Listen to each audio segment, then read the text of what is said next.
Lopez at the free throw line. Matrix down. 30 seconds. Get yourself right. 30 seconds. Get yourself engaged. 30 seconds. Get yourself here and present. Wherever you are, be there. So be here now. 30 seconds. 30 seconds. Oh,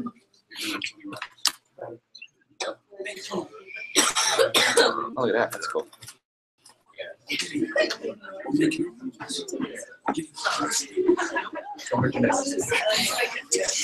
How's your neck?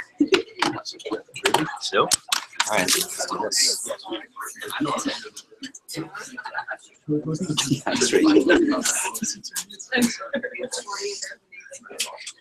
That's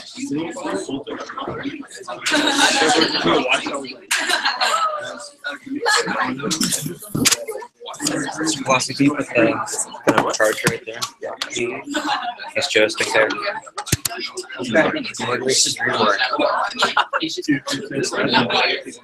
Are we here? We present? Say yeah. Yeah. We present? Say yeah. Yeah.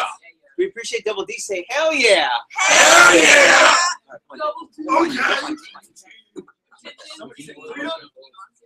Hey, for 2, 3, 4, for the 5th time, believe it or not, our 5th TLA session, including Olean, let's make sure we're 100% engaged today, right? We talk about seeking best practices. This is the 5th time we met monthly to talk about systems and programs and way to act and think about being the best version of ourselves, and that's what best practices are about, so that you have confidence and you don't have to think.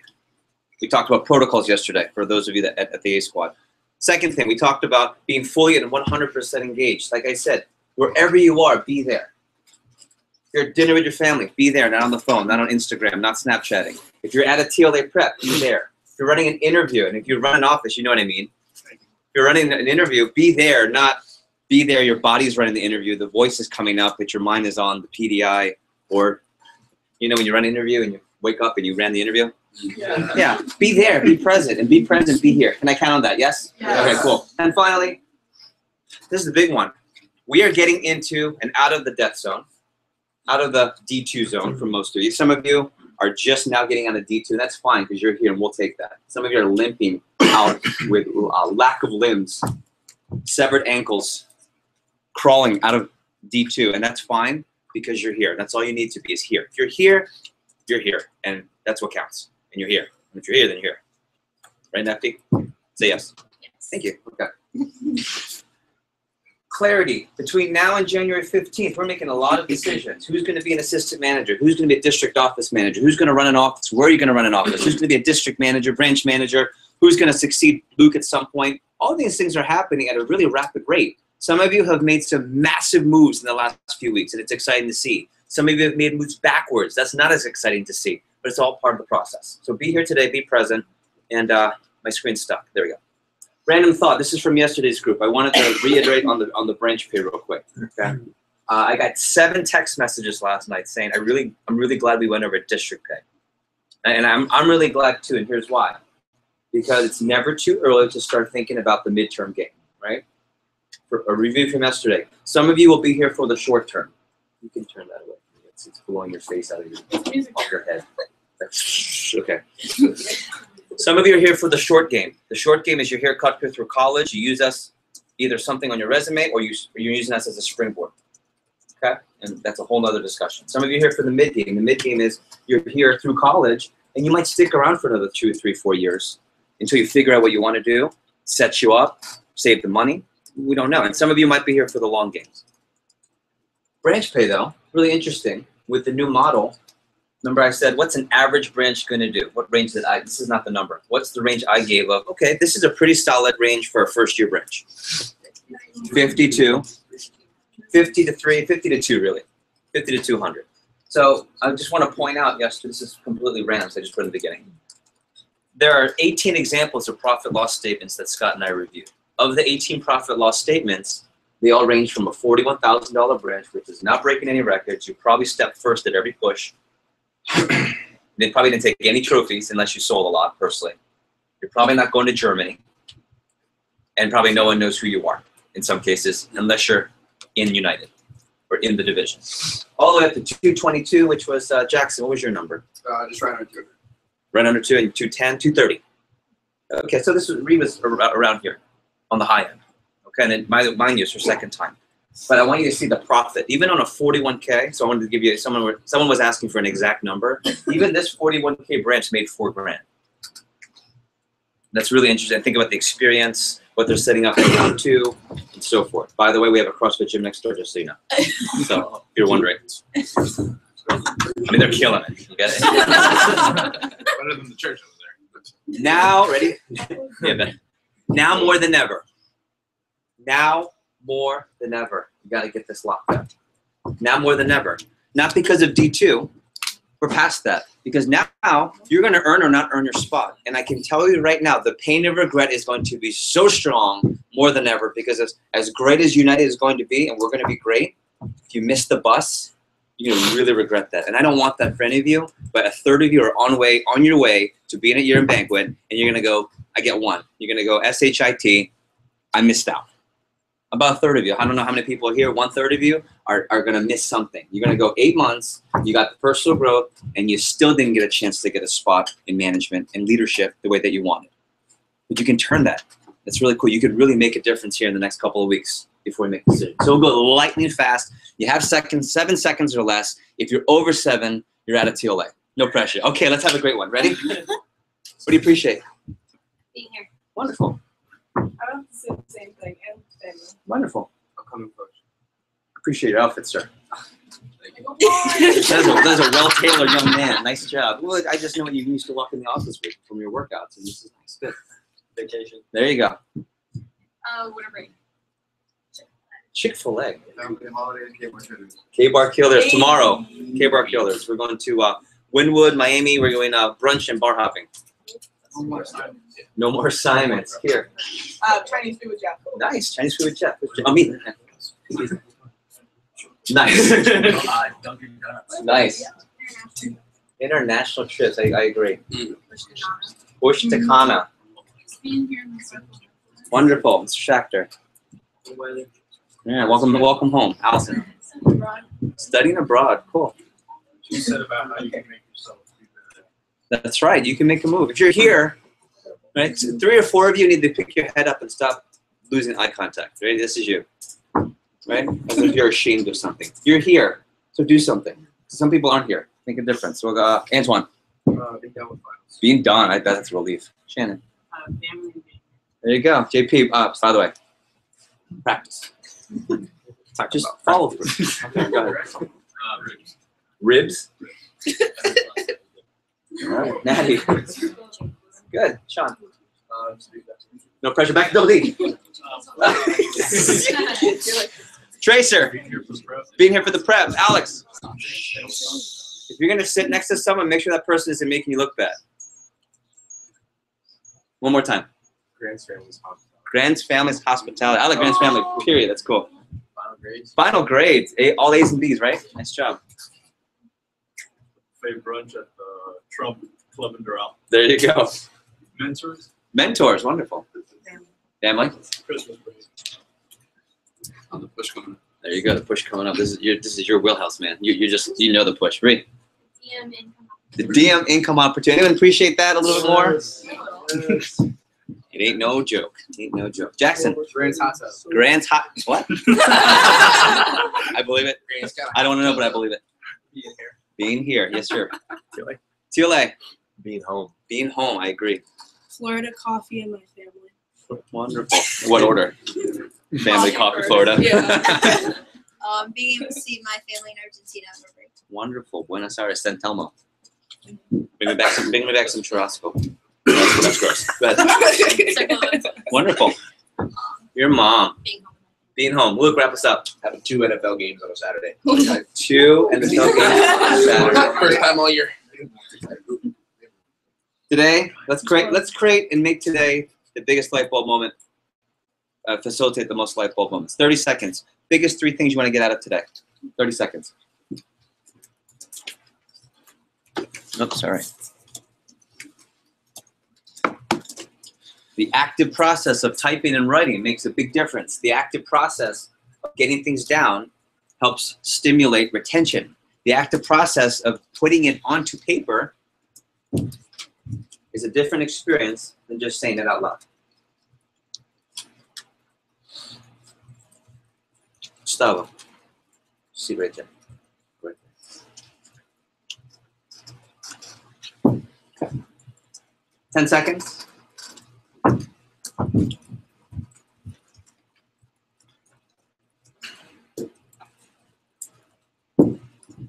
I went to a beautiful wedding 2 years ago. The president of our company, you guys know Al, right? Mr. Lit himself. Right? Senor Lit. Al's daughter got married, his oldest daughter, Natalie.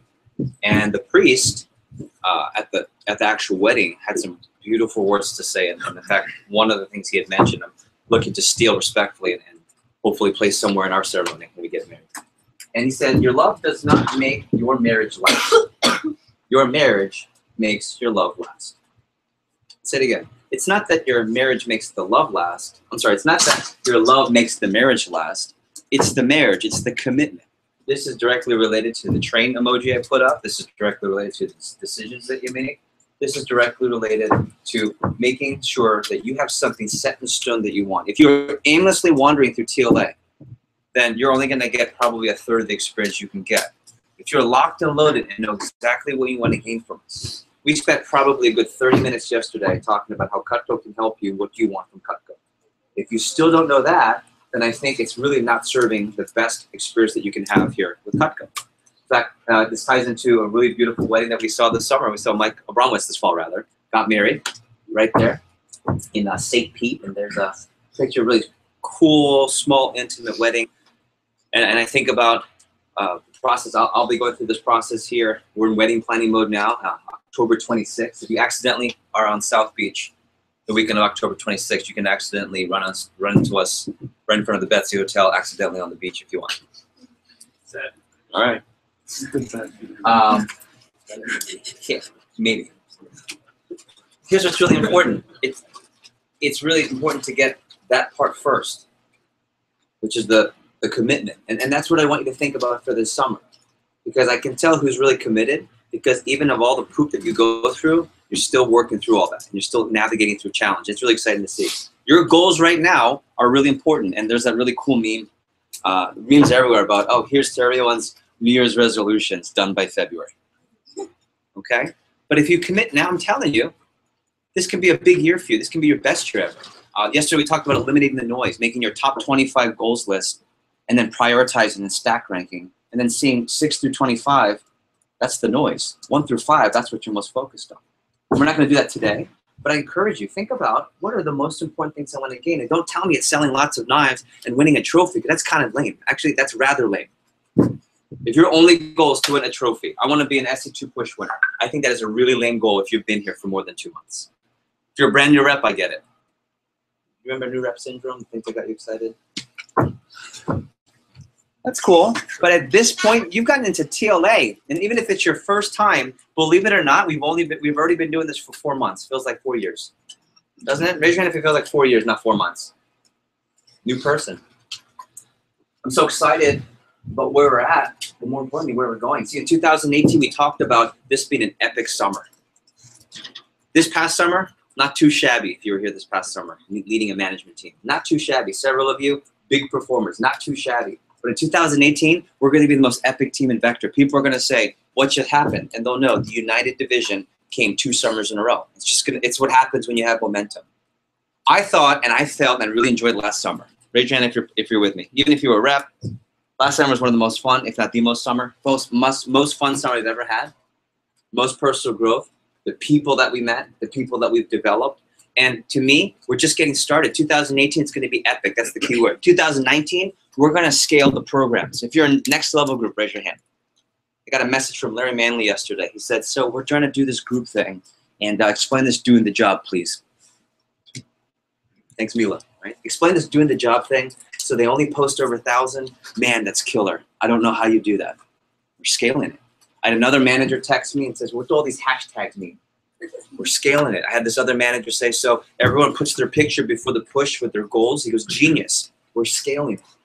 I had another division manager say, so you have a completely different syllabus for the group that's already gone through TLA. I know it seems like a no-brainer. Genius. And so forth, and so forth, and so forth. We're scaling the program. In 2020, we're going to be the hotbed for recruiting and talent in vector marketing.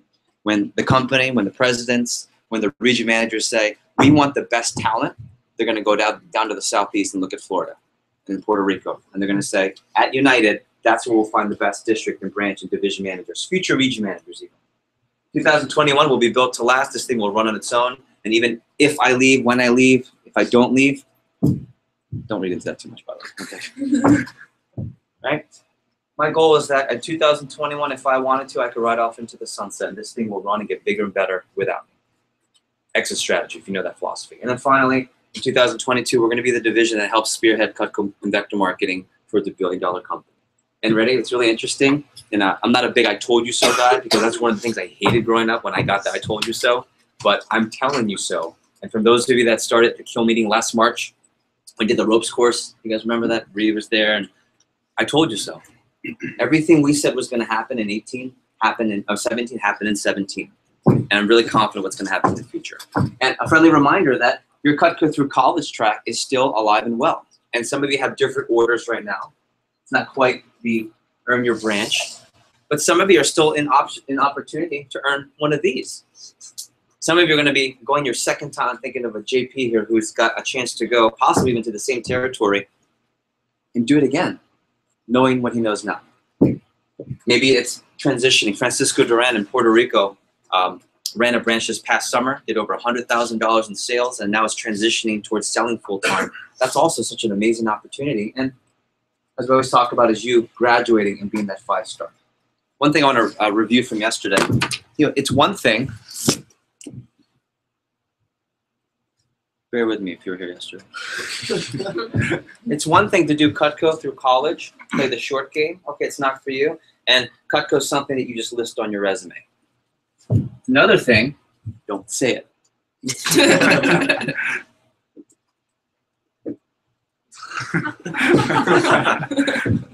not. That's great. Practice last night. Yep. You definitely were on practice. Looked it up. Wow, wow. Really? What is that? Springboard. Wait, time out. Who's seen the Geico commercial? Sloth? It's a car. Tandem bicycle. Okay, you get it. Is Cutco going to be something you put in your resume, or is it going to be a springboard? And most of that answer is up to you, not us. Okay? Because I really want everyone to at least put this on your resume. But when you perform and do well here and accelerate, not just stick around, not just participate. Don't be a spectator, be a facilitator. That's what I want you to get from being here. So springboard, I'm really proud of that picture, just want you to know. And ultimately the goal is to be a 5-star recruit, where you show up on time and you make great statements, where you bring your best to assignments, where you're the best version of yourself, where you're selling for push weeks, where you're giving more and more, and when you think it's all out and you can't get any more PRs, you get more PRs, Brendan. When you think you've already sent all the PRs from your app, you do it again. Ella and who else sent PR from Clearwater? Chelsea. And Chelsea. And just when you think it's all said and done, you can't sell anymore, and you still step up for the push weeks. Homemaker, first time back. There's so many great examples. Be a 5-star. And don't be a 5-star for the Cutco Knife Company. Be a 5-star player, period. When you show up, you know this, bring A-player work. And if you don't bring A-player work, don't bring the work at all. And that's what I want you to be thinking about today. Any light bulbs? Yes? Yes? Okay. United trained. 30 seconds. What's that mean for you? United trained means what? Top 3 things. Go. So we've been doing this for 4 months now. And there's a difference between trained and vector trained, and there's a way big difference in United trained. There's a way that we think here in United. There's a way that we operate here in United. There's a way that we do things in United. There's a way that we perform here in United. There's a way that we treat people here in United. There's a way that we come to events here in United. There's a way that we prepare here in United. There's a way that we emotionally navigate through challenges here in United. There's a difference in what we prioritize here in United. There's a difference in the way that we dress here in United. There's a difference in the way that we appreciate here in United. I'd love to share. Who wants to share? Give me a couple. Austin. Intelligent, determined, consistent. Intelligent, determined, and consistent. Cool. Smart business people, right? When we're done with you, you'll all be smart business women and businessmen. San Antonio Spurs or New England Patriots of Cutco. Meaning what? I agree. The best of the best. I thought you meant old coach.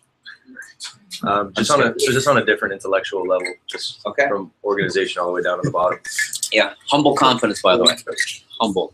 Those two coaches aren't known for being so humble, but humble coaches. Okay. Kirsten. Higher standards. Higher standards. I agree. What else? Being United trained. What are some things that means, please?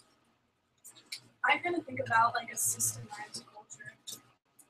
So organized systems, protocol. I watched 2 episodes of Blacklist last night, by the way. No joke. It was killer. What else? I can call on you. Luke, give me one thing. What does it mean to be United trained? And in Puerto Rico, you can post right now on the WhatsApp. High standards of performance. High standards of performance. Mila, Clarity. personal clarity. I just think of it as they have 3 PG experience. Yeah, most powerful professional personal growth experience. I agree. That's kind of the all-encompassing term. Tracer Parrish. Planning. Planning. Ooh. Side note, any TLA moments this fall where people were blown away that you had a planner? Bro, you write it down? Is that what they said to you, Mila? What else? United training meaning what? What does it mean to be United trained, Gustavo? Paychecks. Yeah, if you do it right and have the right United training and do it the right way here at United, you shouldn't be struggling financially. You shouldn't be. It's not part of it. It's not part of the deal. Give me 1 or 2 more, or 2 or 3 more. Go ahead, Amanda. Holding yourself what? Holding yourself with elegance. Ooh, holding yourself with elegance in class. That's right, ladies. Powerful personal and professional growth. Yeah, that's what he said too. You're on the same page. Growth, yes. Scalable and sustainability. I agree. Circle of influence, right? Respect, humble leaders, but also performers. There are a lot of respectful, humble leaders that don't win anything, right? But you can have your cake and eat it too here. Be the baker, right? What's important now? A couple things for you to get done. Number 1, Punta Cana push and everything that leads up to Punta Cana. Some of you will save your management opportunity with 1 good Punta Cana push. Okay. You can have a bad push. It's not good, but you can learn from having 2 bad pushes. You just can't have 3 bad pushes in a row. You want to have a sustainable increase in career with our company. I'll say it again. 1's okay. 2, not great, but you need to learn. 3, you just can't have 3 bad weeks in a row, or 3 bad pushes in a row. So if you didn't show up for SLC, if you didn't show up for Olean, if I were you, I would really want to show up for Punta Cana. If you've shown up for all the pushes, continue to do so.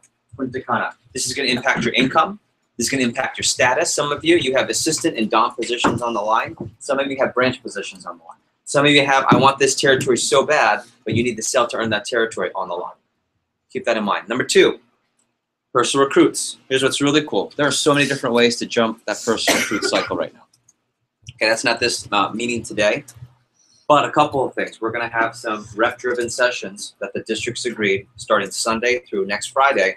They're going to have one-on-one sessions where you can come in, then you get uninterrupted time with your manager, and they will help you and guide you towards getting PRs. So, for example, Jeremy can come in and meet with either David or Luke. Back at it again. Luke will be back. So that you know, over here. And he'll sit down, and the only person we'll pay attention to here is Jeremy, and help him get his PRs. We'll text specific friends. We'll do 3-way texting. We'll send selfie messages. You know that about that program. There's an increased amount of reach and reply percentage when you have a selfie with you and the manager. Saying, hey, I'm with my manager right now. Wanted to give you a shout. Got some openings. Wanted to know if you're looking for some work during the break, 1 to 3 weeks. Okay, so multiple ways. Another way, and this is the hot move, and actually I'm going to ask you to speak on this just a little bit. So how many of you remember sending all of your contacts to the office from the phone? Okay. Some of the offices, we call them through receptionists. If you're from Fort Lauderdale, we call them. If you're from Metro Miami, you didn't have any receptionists. We sent them to the texting center. Well, I want you to know there's a way, and your managers are going to teach you how to do this starting Sunday. If you're interested, get first in line, because there's a priority list where you can uninstall the app, reload the PR app, and you can send through the texting center. You do no work, there's no calling needed, and you can send another text message to help get more PRs onto the team. Ms. Ella, do you mind giving us some stats or some feedback on how that went? Because it went really well for you. Yeah, I originally sent out, I think, 300, and The first time when I first started, and only about 30 of them got texted. And then Mike realized that about a week ago, and he told me he just canceled all of them. And I resend. I think it was 260, and so far, I guess since last Thursday, I had 8 set up for the week just from the text message. Yeah. Here's what happens. How many of you do remember that you did text your list? Who had your list texted? Okay. Just so you know, about 70% didn't see it this summer for whatever reason. Didn't go through.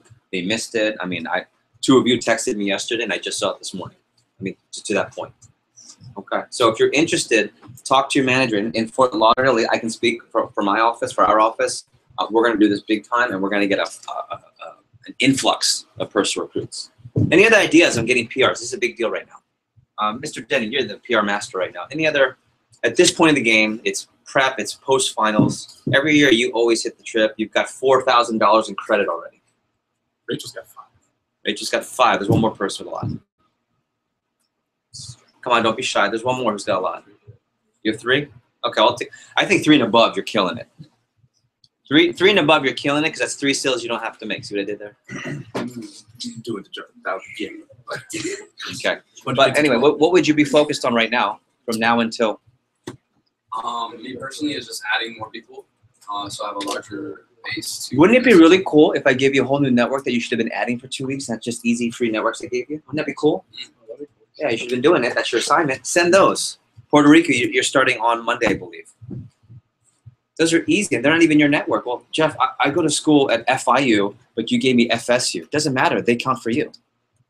If you're blasting FSU and they work in Clearwater, if you're blasting USF and they come to Fort Myers, if you blast Fort FGCU and they come to Fort Lauderdale, that's your PR credit. Same thing with Puerto Rico. Any other thoughts on PRs? Rachel, you're at 5? Okay. What have you done to get that massive surge? I just did the Facebook messaging for our office. We had added like a bunch of friends before. Okay. So the normal system, nothing new. That's going to help you as a branch, for sure. Say start early. Start early, yeah. Start now. If you haven't already. Okay. Any other thoughts on PRs? How about managers that are currently running an office or assisting right now? What would you recommend? triple threat. Triple threat. Triple Well, threat. it'll be called triple play soon, by the way. You don't want to threat. Maybe quadruple play. We got a lot more. Yeah. Quad play. Double play. When you're Facebook messaging and getting people, instead of sending them the sites to have them fill out, just ask for their number and do it yourself. Say one more time for everyone. Instead of giving them the site that have them fill out the application, just be like, hey, if you give me your number, I can set you up for an interview. That's another way too. If you have I recommend that if someone's got a lot of questions, right? Because if they're still kind of skeptical and you send them to the website, it's almost just throwing it off. If they're really interested and say I'm down, don't waste the time. Just send them to the Google form. But if they're interested and you feel like you can answer some questions, that's also going to give you branch practice because you're going to do that with the top 10 list. Go ahead. It's like a friend of yours that you've been trying to PR for like a while. I was hoping to leave out with this recently during finals, but it's a super sharp friend of hers. She wanted to get in. It's like she, as a friend, couldn't do anything, but I knew I could leverage it, so I could help leverage your friend, help your friend leverage you. Just like that in-face social proof. Yeah, get other people involved. Okay, get other people involved. I had 9 personal recruits my first selling summer. This is before any of the PR program, just because I believed in it so much. And the first 4 were easy. The other 5 took a whole month. But once they saw other friends doing it, or they came out, we had some of those post-meeting party, post-team night outs. You know what I'm talking about? And they met people from the team. They said that this is cool. And it was almost insulting to me. I said, I told you to come in, but that's how people are. They need to see proof. Any other PR strategies or thoughts? Triple threat, triple play, David. Your new top 10 list. What friends have we targeted before? Maybe they received a call, but perhaps with some they couldn't, but now for the holiday break. I agree. It's the same thing with customers. A lot of customers have said they couldn't see you because it's August. Couldn't see you, fill in whatever reason. There's a handful that are available now for your push. Last one. Go ahead. Canvas and Blackboard emails. Yeah, of course. As you're getting back, are you still on the listservs, by the way? Like, are you still on those lists of classes for Blackboard and Moodle and all those? Yeah, they're safe. Might as well send it and get the link. Yes, send it. Absolutely. Yes, Sean, one more. It sounds weird to just talk to everybody. Or just talk to like random waitresses. Oh yeah, Heidi and I went to dinner. Where did we go? We were down. Where's all my Miami crew here? Coral Gables, Ichimi Ramen, and Miracle Mile. I got one from Cpi Goal. Yeah, the waitress there. The waitress there. Hopefully, will be applying. I gave her the number. I mean, I'm always looking for talent for our division. You should too. Ready? Last chance. I want you to write that down. For some of you, last chance to move your matrix. For some of you, last chance to solidify a spot. For some of you, last chance to make a name for yourself. For some of you, last chance to be meaningful and significant in the management pool. Okay? Some of you have had conversations with me in the last 2 weeks about positions that we're targeting towards. Some of you haven't. That's okay too. Regardless, if you're in this room and you do the right things, we will find you a spot. Remember from the first prep, funded and trained. The more funded, the more trained you are, the higher opportunities we're gonna be able to present to you. And last but not least, year-end awards. There's 3 things that I have to say about the year-end awards. First of all, that's the weekend of January 26, 27. You should have that in your calendar. Here's what's really important about that. Here's what's important about that. Number 1, it's the next step in progressing towards management. So I heard someone say, well, Jeff, I want to be a manager. I can't come to that. You can't be a manager unless you're at that event. That's just, I mean, it's like Olean for the most part. For the most part, unless you weren't able to go because our young crew over here in high school, that's okay too. But you're in awards. You're in awards. That's the next step in training. Number 2, get your parents there. Get anyone that should be supporting you that you need support from. That's going to make a huge difference. And I think we gave, 3 examples yesterday. The worst case scenario, your parents will leave, come to that event. Hello? Hello? Okay. Alarm, right? Alarm. So the worst case scenario, your loved one, significant other, parents, friends of the family, they come and they're at least indifferent versus negative. I'll say that again. The worst that happens, they're at least now indifferent versus negative. That's the worst that happens. Because some of you have really negative parents, and that's okay. What's not okay is that you let that deter you and derail you. I don't think that's okay in any place. But at least you'll get indifference. Best case scenario, I have parents that, you know what, I understand now, I'm sponsoring my kid, I'm paying their room and board for their branch, or I'm sponsoring my kid, they're gonna be an assistant, I'm paying their room and board, or I'm sponsoring my kid, here's the list that I didn't really give them, I never wanted to really give them, of my colleagues that I told them I would never give them, but here it is now. Get that all the time, including my mom and dad. I thought they gave me everyone, then after they came to their first year in banquet, they said, oh, well, here's the real list. What the hell? And it was a really good list. Okay. Other feedback from year-end awards, from vets, people who've been there. Plus, it's the Academy, Grammy, and Oscar Awards of our company. You can't miss it. It's going to be awesome, and we're going to represent United Strong. So, with that being said, here are a couple things, some benchmarks. Here's what's important in terms of calendar that I want you to get down, and then we'll take our first break, and then we'll roll into some instruction. We have a great agenda today, by the way. We're going to roll from now to 1 o'clock. 2 topics, just 2. How many? 2. Where's Michael Brown? How many? 2. We're going to talk about PDI. We're going to talk about 10-day management. That's it. And then we're going to take a break. I will have pizza for all of you guys here today. All right? You can thank me by eating it. No leftovers. But I want you to be prepared for any new reps that come in. And from 2 to 6, we're going to plan the push. We're going to get really into selling and ready for you to have your best push of the fall semester. And then we'll have our TLA only holiday party after. We'll have catering from 5-star James Beard award-winning Pollo Tropical. Pollo's the best. We'll have food for everyone, and not to mention we'll have our fun white elephant gift exchange and get a chance to break bread and eat as a team. So excited about that. Number 1, pre-push benchmarks. Lou's going to mention this, but I want to at least have you write a few of these down.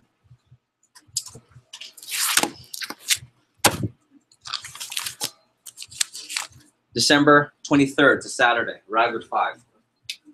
December 23rd, I got too much talking in this whole area over here. This is way too much, It's starting to irritate me. Okay. So arrive at 5. When you come into the morning, have 5 appointments set for your push showing up Saturday the 23rd. Tuesday the 26th, that's the all-day phone jam, arrive with 10. Have 10 set already. If you're in Clearwater, you've heard this too many times, right? Have 10 when you show up for Tuesday's all-day phone jam. And then when you finish the all-day phone jam on the 26th, you should have 15 to 20 plus when you finish that phone jam. Ideally 20, unless you have a way different goal and it doesn't require that. Okay? And Luke's going to walk through the schedule later. Next benchmark. Okay. So if you're wondering what's Jeff looking at, in terms of if I'm going to get a spot, how do I earn my spot? I'll be looking at that. I'm going to ask all of your managers, how did Ree do with her arrive at 5? How did Eric do, Karina, down in that Miami office with his arrive at 10? Oh, Amanda, when she showed up, Micah Bromwitz, did she have 10 when she showed up? I'm going to be asking for every single candidate. 2, January 11th, what's the significance of that? What's the 11th? It's the last day of the push. So I'll be evaluating to see how people did. I had a conversation with multiple people this week. You don't have to have the #1 Punta Cana free qualifying push week, but you can't have a lame one either if you want to earn a spot. Next benchmark is week of January 15th. This is territory week. For those of you that are on pace with letter of intent, well over at that point $1,500+ to startup. I think it might be 2 at that point. Not sure. I have to look at the syllabus. Startups on pace. Okay. Letter in. Good push. Been on point the whole semester. You'll get a chance for a branch office. Okay. Now, there's 2/3 of you. You're already out of the mix. I had a conversation that was feeded to me from another conversation where 3 or 4 different people said, well, if I just work really hard now, can I catch up and earn a branch? If you're not on pace for branch now, it's really tough. And you missed out what you should have been doing on the fall. That's fine, and I think the pain of missing out is a lot more motivating sometimes than the pain of achievement, or the pleasure of achievement. I really like that. So work really hard. Do you have a question? Yeah. Okay. How about after? Cool. Yeah, cool. So January 15th, that's the territory week. Week of January 21st, that's for assistant manager and DOM selection week. So this is the week where the people are on pace. It's pretty easy. If you're an O, you got recognized on pace, that's you. And like 2 or 3 people who weren't there but are catching up. Week of 21st, some of you already had a call that we're targeting you to earn a spot. That's yours to lose. There are about 24 of you I spoke to this week. It's yours to lose. Okay. If you don't earn it, then we'll offer another 5 to 10 to 15 more people to earn some of those spots. And we'll go from there. So those are the 4 main benchmarks. Okay, and then of course the year-end banquet. Year-end banquet. Now questions. Go ahead. You had a question? Yeah. Or is it appropriate for everyone or just you? It was more direct towards me. Okay, then we'll do it, and then we'll do it after. Is that cool? If it's applying to the group, we'll do it after. All right. Yeah. Well, it's applying to the group. So like basically, I was better be asking, good. what if you are on pace, like when it comes to your startup, you just don't have your LOI? Then you're not on pace. You're not on pace. Cool. All right. Any questions? Okay. If you are, let's talk one-on-one. I really want to respect your questions, just not in the group. Okay. If you're a next level member, let's end with this. We're a little ahead of time. Biggest piece of advice going into this time frame. This is the last month where spots and decisions are made. Once you get past your banquet, people already know what's happening for the summer of 18. So if you're a next level member right now, I'd love some feedback on what's important now. What do I focus on now? What do you have to prioritize now? Let's do that. Dalila. I would just say make sure you have a big push. That's the #1 thing, and just training. Okay. Push and training. If you're a branch pace, starting January 13th, which is the next prep, we're going to go hardcore on the training. I've chosen not to start training early, but that does put a lot of pressure that we're going to really jam on the seminar, which is fine. So get really intense with training. And truth be told, and I hate saying this, I usually say this in February when it's more applicable, but when Luke and Andrew went branch together at the same time, they were #1 and #2 in the company. They didn't even start learning training until February. They didn't even look at it until February. Now, I don't suggest that. That's not what I promoted, but that's what happened, and that's fine, by the way. And that's what I did when I was with branch too. So, okay. So, truth be told, we'll get the seminar down, but that's going to be a big focus for those of you on pace for running a district or branch. Other next level feedback. We'll go, Antoine. I was going to say that it's probably too late to be working at weaknesses now. Yeah, I think we're really at that point. Year-end banquet's the latest, to Antoine's point. When you get to year-end banquet, I would stop working on what your areas of opportunity weaknesses are and just go with your strengths. Go with your technical strengths. Go with your personal strengths. It's the best time because then otherwise you're just watering down your training. Good point. Other feedback. Those of you that have branched before, about to go district, I'd love to hear from you guys. Luke, start getting your attack list together, but whatever your attack list is now, I'm going to talk about this during my talk, but be on a mission to double it by the time we get to that point. because whatever you have now, probably not enough. Yeah, December 20th is the 100+ minimum deadline, so make sure you're on point for that. Go ahead, Reed, you're about to say something. You don't want to underestimate the power of this push and what it can do for your reputation. It's very rare that a manager goes out and has a great branch and they weren't on the trip, but also the people that you meet are the best. And if you're not on that trip, you're missing out on a lot of networking. Well, I think that's the name of the game, right? The networking. Now, to Reed's point, and then almost counter. You're on that trip, you kind of know who that group is for the summer. But there are a few people that don't quite hit the trip, but it's the surge in their push that still helps them have a great opportunity for the summer of 18. Okay. Brandon, go ahead. Yeah, I was just to piggyback off of Maria. It's just like to help you also get your startup. Yeah, you can never have too much startup. I know the business model is one where we've lost $3,000 to $4,000 plus in what you have to spend to run a branch. But ready? When you have 3 to 4 extra just sitting there, you just operate differently. How many of you have been in college, either pre-Cutco or BC before Cutco, or even this break and you didn't really sell, so you were kind of tight on cash, and just the confidence you have is different when you have less cash, right? You know those moments when, you know, I can't. You get to say no to something fun that you wanted to do, or say no to something, and it's cash confidence related. Raise your hand if you've been. I've been there. Yeah, you shouldn't have that. Now imagine that on a scale of a business, and it's also your business, and it's your money on the line. When you have just cash and we call it confidence accounts sometimes. One of you said, Jeff, why do you want me to have so much money? It's just sitting there. I could be gaining interest. A lot of you keep telling me about interest, and all of a sudden you guys know how to invest at 18, 19. When I just taught you about your checkbook in September, really interesting. Okay, United Train. But it's well, I really want to be getting interest, and you probably heard that from your parents. You didn't learn that. You learned that from someone. And you're hearing that from someone, or you need to put it into this. Which I'm not against investing, by the way. But ready? That 1 or 2% you get back on that $1,000. What's 1% of $1,000? What's 1% of $10? $10. It's 100, right? $10 to 100 even. Would you be okay of not having $10 to $100, but having confidence going into the summer? I would. And I would tell some of our, one year I said, you know what? Why don't you save that money?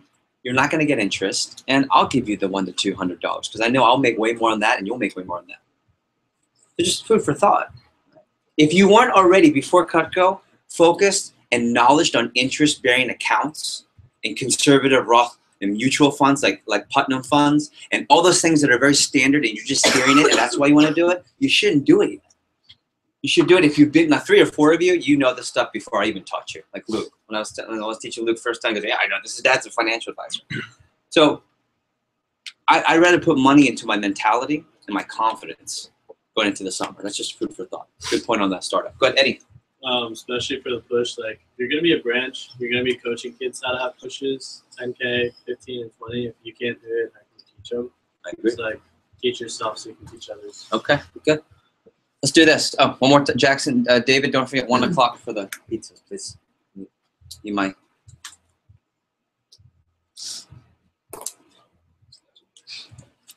Black card. Okay, ready? So Jackson, then we'll wrap up. Yeah, I just think leaving this prep, everyone should have some action steps to get themselves in the right mindset going into the push. Just having, being able to tap back into that summer selling mentality. Yep. Okay, well, you're transitioning. Ready? Biggest 3 light bulbs so far, and 3 action steps for you. And we'll go to break in just a second.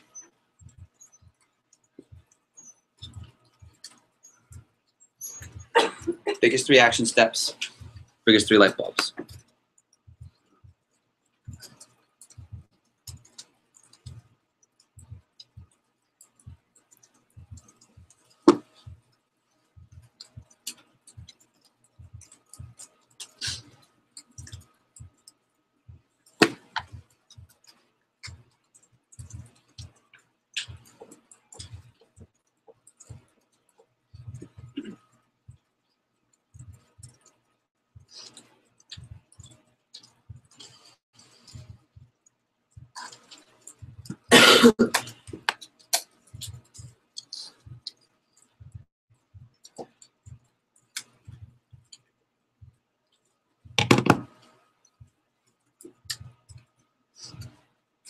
Biggest 3 light bulbs, biggest 3 action steps.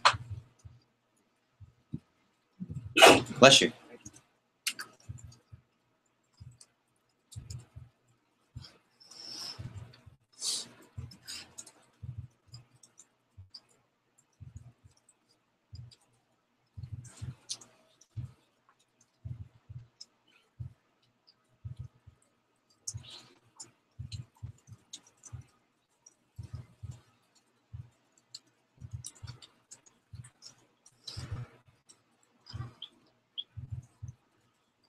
Two of you, two of you, two of you, you, two of you, you and Tyler, okay.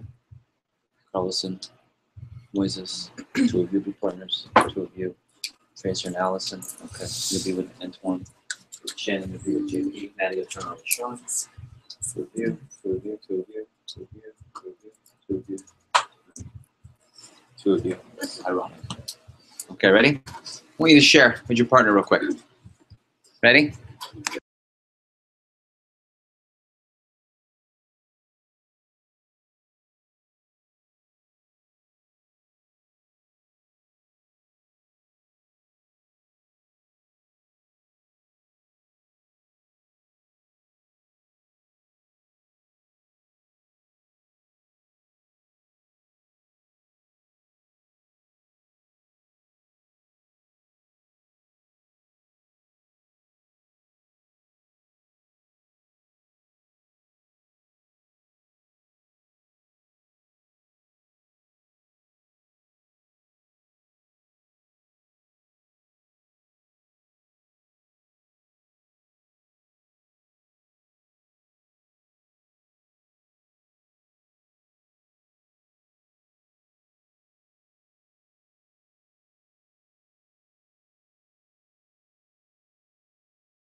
Okay.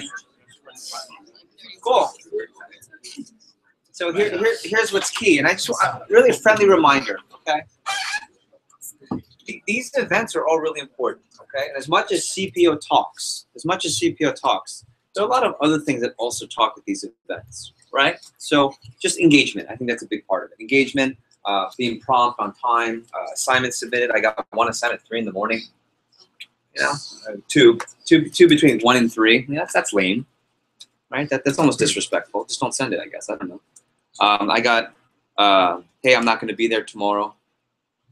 Yesterday. anyone who's worked with us for at least a month knows what's the time frame that I would want for a respectful a week. Everyone knows that, but I know this is short notice. It is.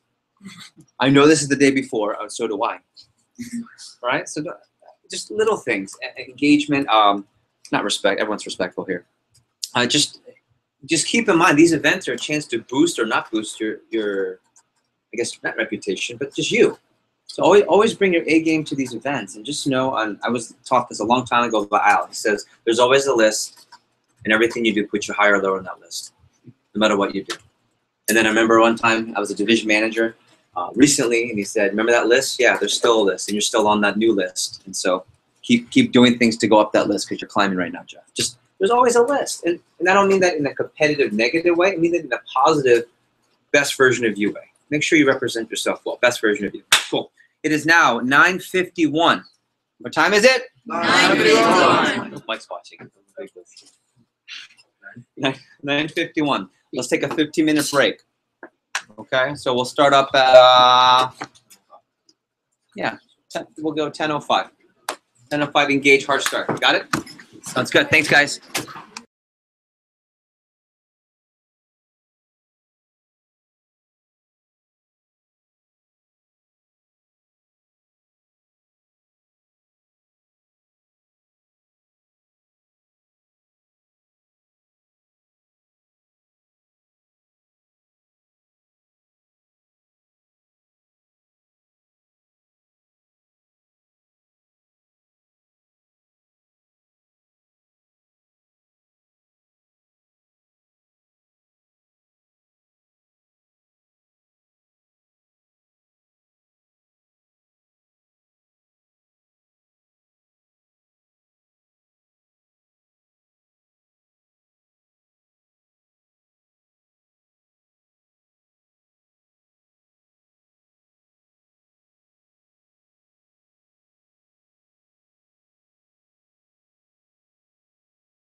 Okay. Can we share a few takeaways, please? Can we share a few takeaways?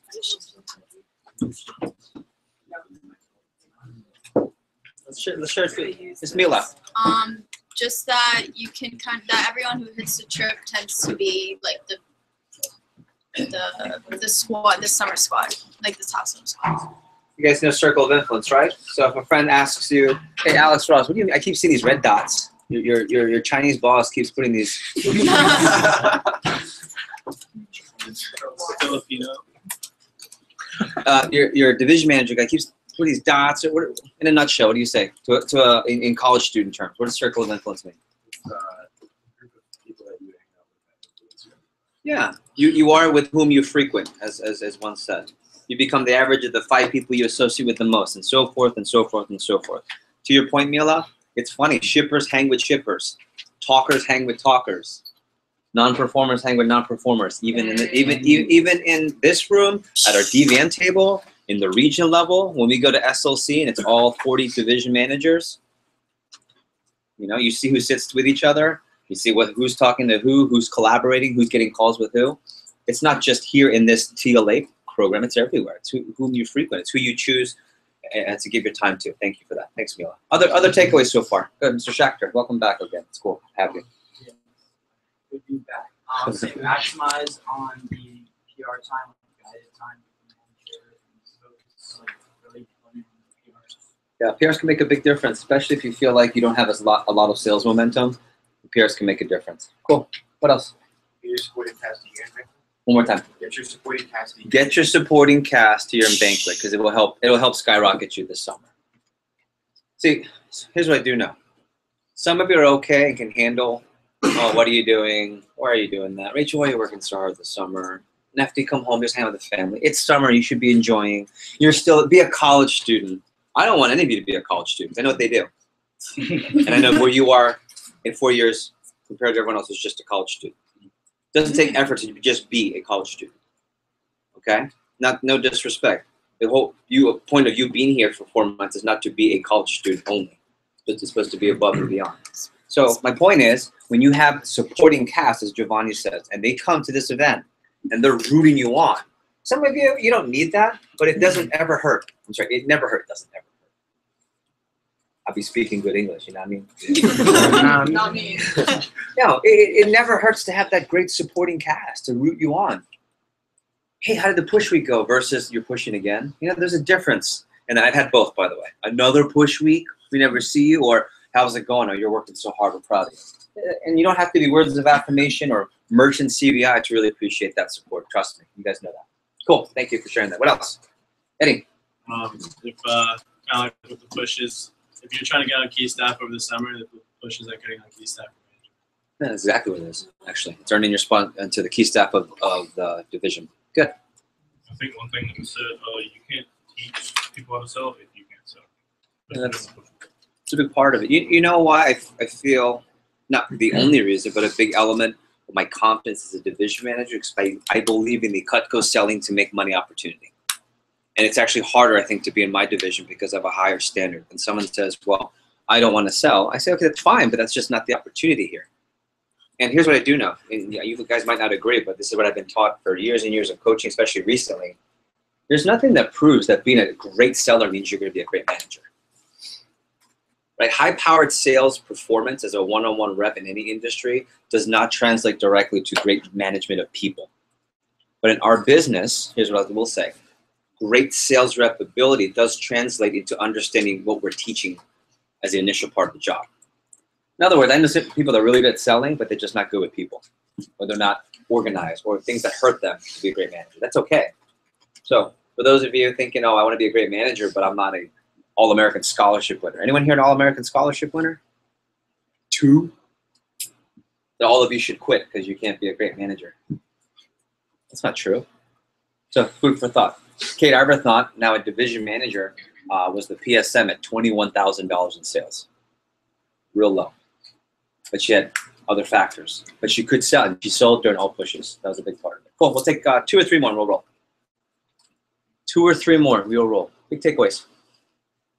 You can call them out. Kirsten, I would like to know. Big takeaway for you. Just honestly, for me, the biggest takeaway was kind of what we talked about yesterday about how you just have to keep it simple. And I think a lot of the times people are so focused on planning and like stressed out about what they have to do and not actually getting things done. So, I mean, you just really have to. And this is a time to, I don't like to say put up or shut up because that's not true. Because some of you won't put up, but if you're still here, we'll still support you. We just might not have a spot for you to lead. See the difference? Everyone's always going to be supportive here, but we just might not have a spot for you to be in the responsibility of leadership role. That's all. That's the difference. Cool. One or two more. Brandon. I would just say, like, more on a personal note, as becoming a district manager, it might be the last time that I'm going to sell and push itself. So, well, maybe. Maybe. Yeah, you don't know. But full out and have a full schedule. So make it count. Go out with a bang. Right off into the sunset. That's kind of cool. On the opposite note, though, for example, Ben Jackson's a division manager, and he sells 10K for only all the time, which is really cool. But all right, we'll do one more. A brave soul. This is the last one. If it's not good, you're in trouble. Jeremy. Big takeaway. Just the importance of this. Say with confidence. What? The importance of this push. Just it's pretty much along the line, especially if you haven't sold for the past two pushes. I agree. The importance of this push. It's all big. All right. Notes. First 10-day management.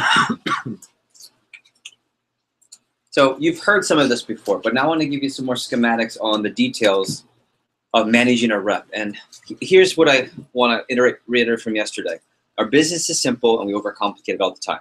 But what's really cool is that the business is becoming simpler with the elimination of managing receptionists. So the only thing you really have to do, and I know this sounds like we're not doing it justice, so the Rees and the Jacksons and the Brandons and the people who run offices before the Leelas of the world, the Sean's in the back, JP, you might laugh, but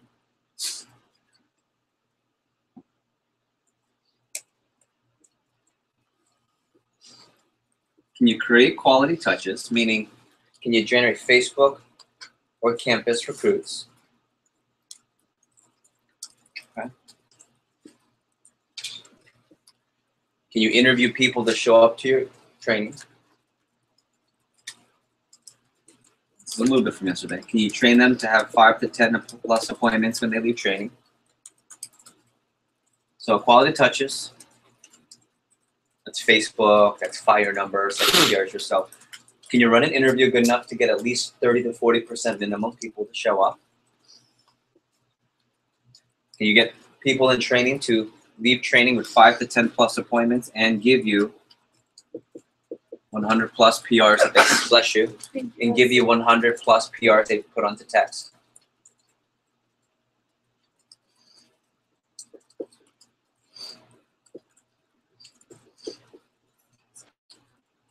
And can you get them to show up to advanced training 1 on Monday? I'll do it again.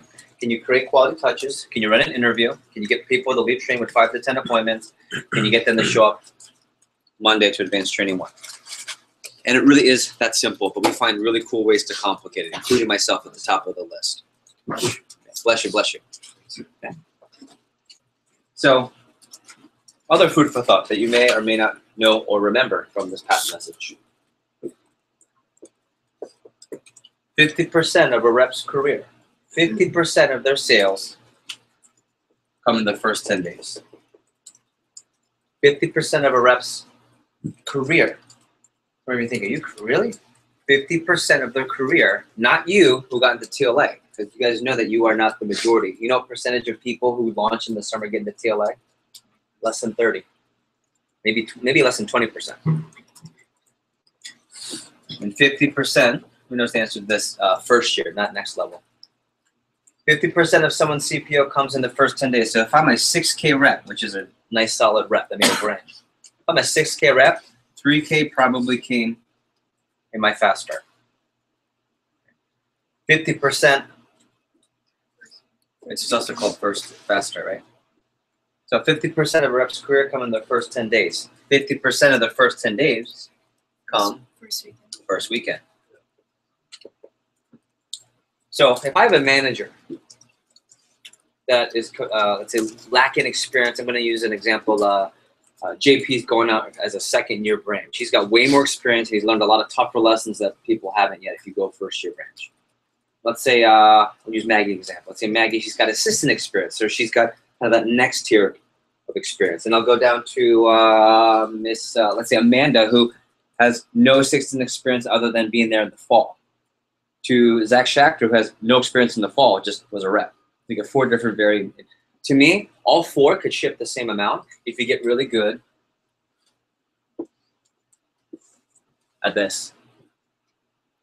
In fact, there are branches that do $100,000 and $200,000 that don't have great retention. Who can explain? Who wants to guess what retention means in our business? Amanda. Yeah, reps that stick around, that don't quit. You have much better retention here. I have managers. I'll see there's 100, 150, 200. Brandon, you've seen this before. No one sticks around. Their team meetings are always small. It's always 10 the whole year, the whole summer. 5 to 10, 5 to 10. They keep launching people, but their meetings are always 5 to 10, 5 to 10, 5 to 10, 5 to 10, 5 to 10, because people quit. But they know how to get a lot of business first weekend, and they still end up doing 100, 150, 200. In our profit model, that's between 10 and 20 grand in profit. Cool? So keep it simple. Don't overcomplicate the process. So what I want to do is go through the keys of what you want to focus on in management. I want you to make note of this. There's a video that eventually everyone will end up watching. Not now, probably in, I think, February, March. It's the first 10-day management video from Kathy Vasquez. You can write that in your notes at some point for February, March. First 10-day video, Kathy Vasquez.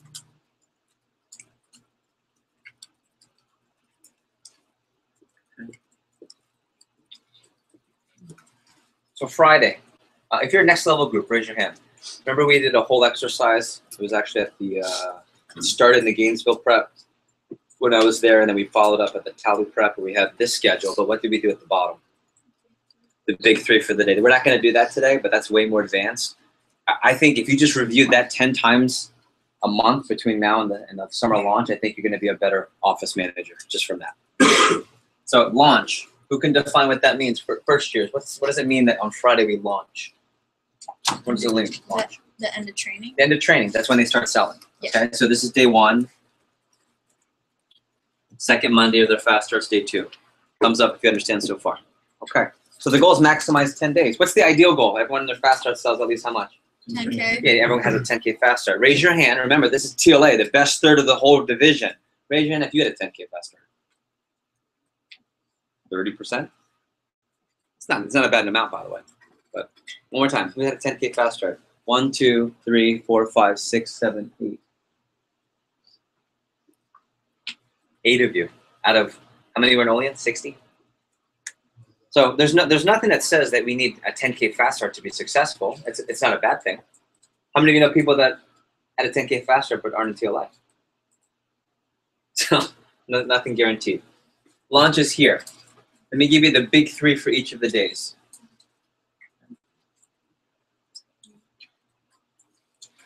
Number 1 priority when someone launches on Friday is they complete at least their first demo. Next level, help me out. What's the worst thing about someone not doing their first demo when they leave on Friday? Like they leave, they do 2 days of training, and they don't go into an appointment, and their appointment's not scheduled till, oh, I couldn't get any. My first one's tomorrow. Next level, what's the problem with that? Go ahead, Eddie. They just keep thinking about it and then don't do it. Yeah, there's a lot of times they don't end up doing the job. Okay? They don't even complete the train. It's not for me. Who's had that? They launched, didn't even do a demo. It's not for me. Okay? So you want them into action. Number 2. The goal is to try and get them to their first sale.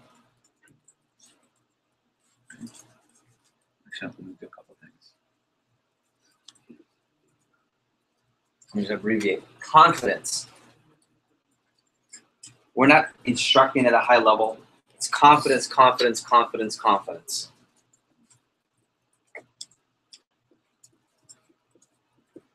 Get them to their first 10 completed. You haven't even had your first 10 appointments yet. This is directly from our High Flyer workshop.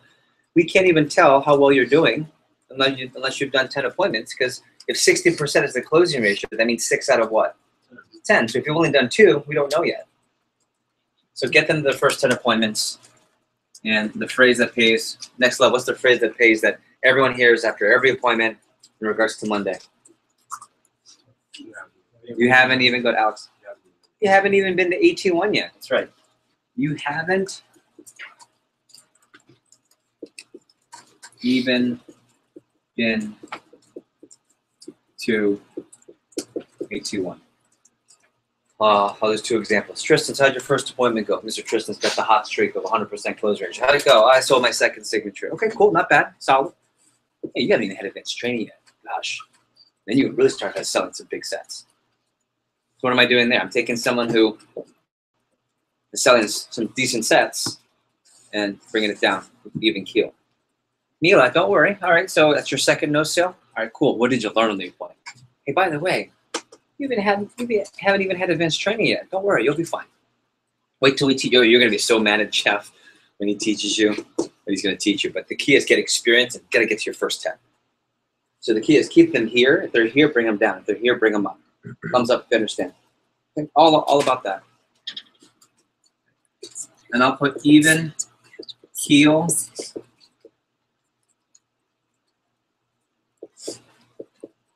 reaction. Okay, even keel reaction. You don't get excited when they do well. You don't get disappointed.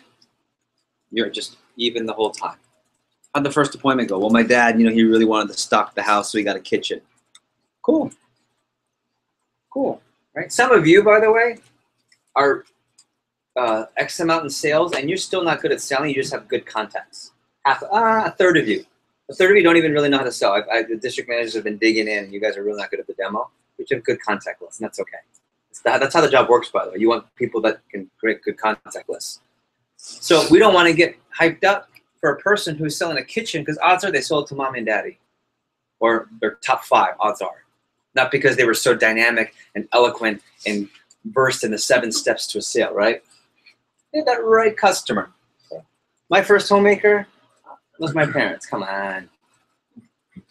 And looking back now, I know why they bought. They said, well, we didn't really want it, but, we'll support you. That's what they told me. I'm like, thanks, I think. Even keel reaction. And a big debrief culture. Hey, what did you learn? Okay. And I put down not results. Focus on actions. Not results, focus on actions. Okay, Dalila, second homework. Okay, that's cool. I knew that would happen. But tell me what you learned. What did you do well?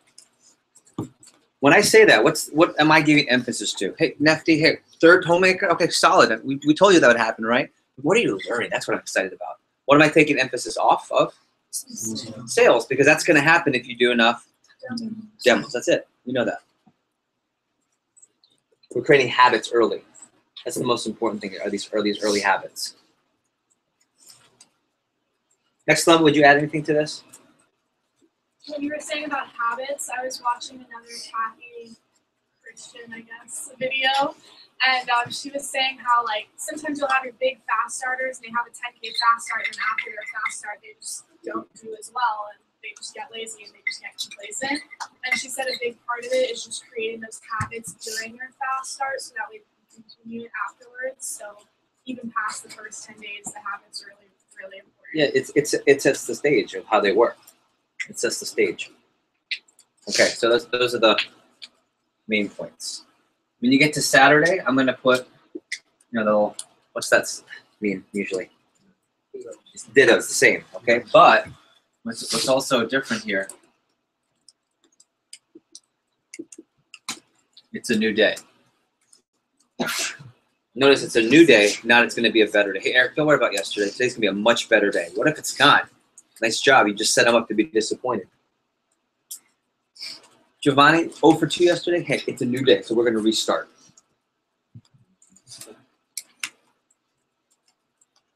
Next thing, number of appointments. How many appointments are they completing? Hey, Amanda, that's great. You sold, 2 signatures yesterday? Okay. Tell me about how many appointments did you have. Part of that is 3-day window.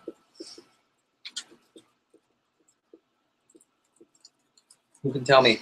First year, what's the 3-day window? What's the 3-day window, Tristan? Booking 3 days out. Yeah, it's today, tomorrow, and the next. Today, tomorrow, and the next. Rachel, how's today looking? 4, nice, okay. 4 more today? Wow, it's only 10 o'clock. You're gonna have, looks like a good day based on the numbers. How's tomorrow? Ooh, 1, ouch, okay. Here's something I always say first weekend. Are you okay with that?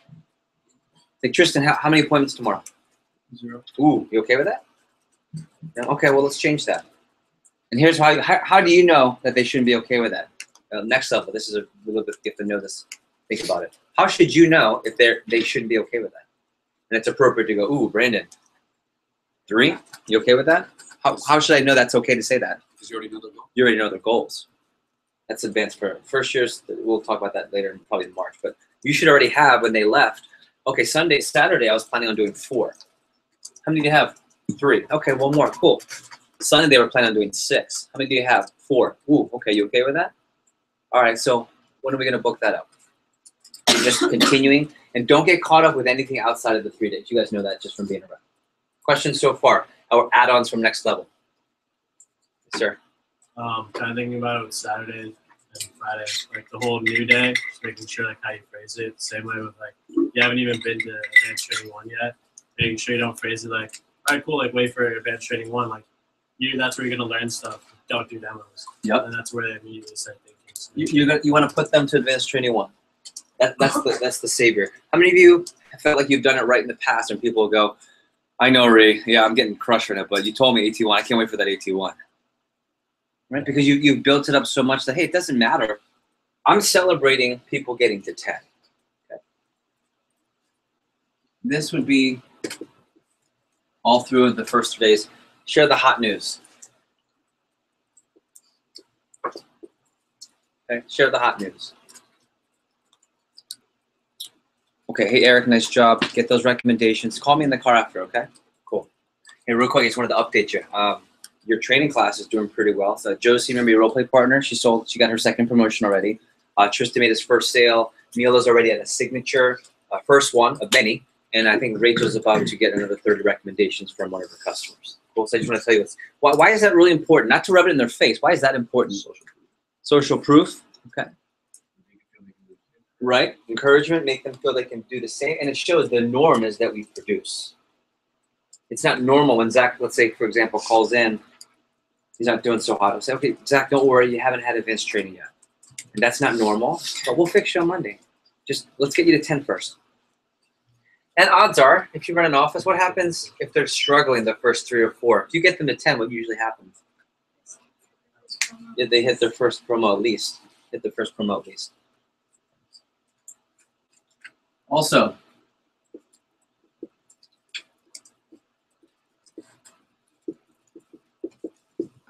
all through the weekend, I want to give them a heads up on the PRs. What does that mean? Who can tell me? If you run an office, what does it mean on the first weekend to give them a heads up about PRs? Sean, were you raising your hand? Yeah. Go ahead. Tell me people get upset so that when they're excited. Yeah, hey, Sean, just so you know, remember that list you sent on your cell phone? Yeah, we've got 7 of your friends already. You're already set for interviews. So we're going to get to that trip to Punta Cana. Or where did we go this summer? Jamaica. We did go to Jamaica, sorry. Yeah, we're gonna get you to Jamaica. You got 7 already. Cool. So just know there's a bunch more coming. Here's the kind of the phrase that pays. And on Monday, I'm gonna show you another way we can get you more people onto the team. And on Monday, I'm gonna show you another way to get even more people on the team. And what way is that? That's triple threat analogies. So triple play. Yeah.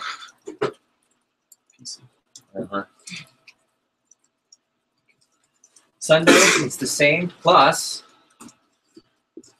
make sure they have phone time for the 3-day window.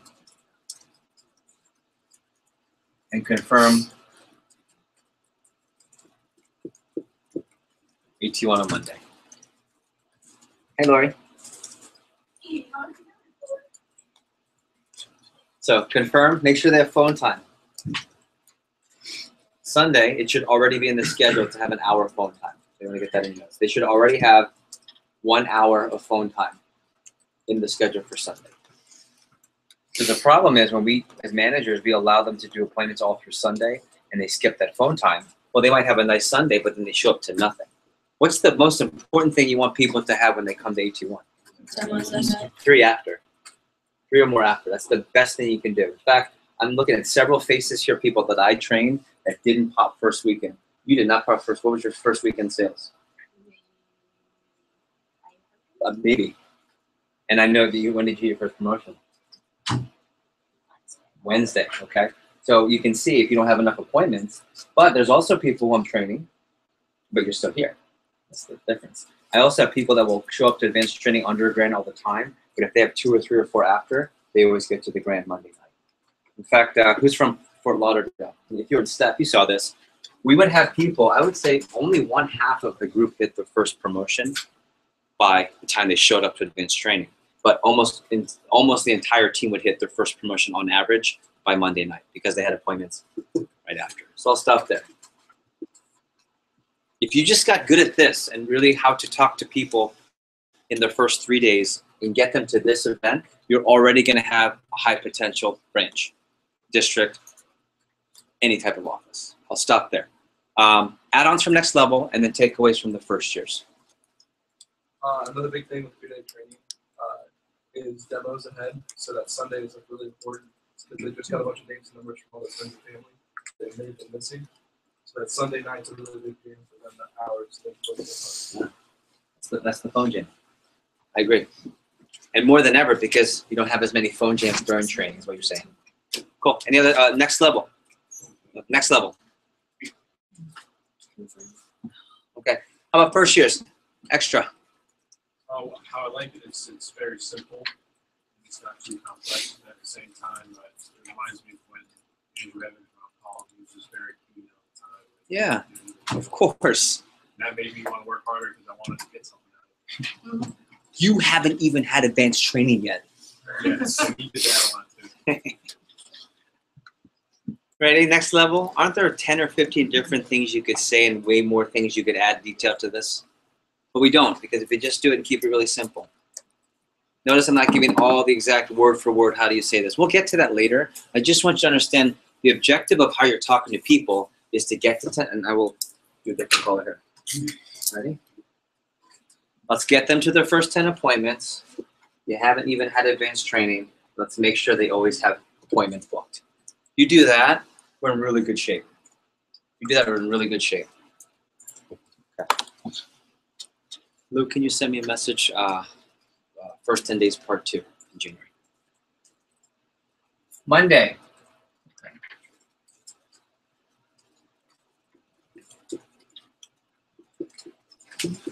You want to set up triple threat, triple play, whatever you want to call it right now? Why triple play? Because it's PC. You remember why? I don't know why. There was a reason. Was it legit? Did you feel? Yeah, no, there was. Okay. It was like a functional reason. Okay.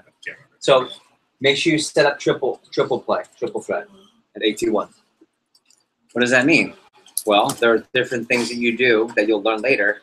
Hey guys, just want to let you know we've set a lot of your friends up for interviews. In fact, the texting center already set up 32 people last night from your training group. How cool is that?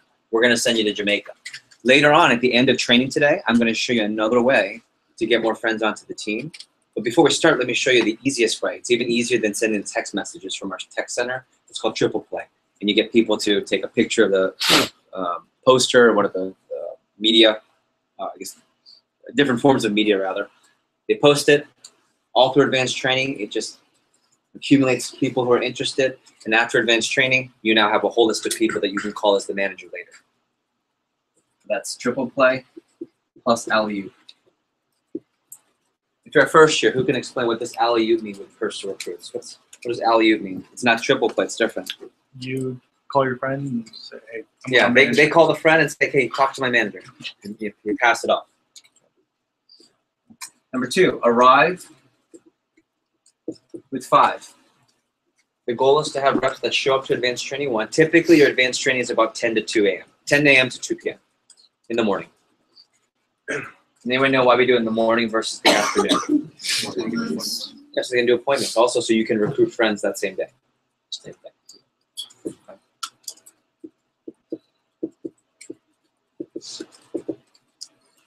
Focus is 2 to 3 appointments after. One of the worst things ever is when people come to the office in the first 10 days and they have nothing after they leave. So they come in for training on Friday, no appointments, terrible. Monday, they should advance training, no appointments, not good. Wednesday, they don't have appointments booked from Phone Jam. Last thing is 3-day window. And the goal is to make sure every single rep on your team gets an average of $1,000 plus per person by Monday night. Here's what I mean. Let's say we launch 10 people. Okay.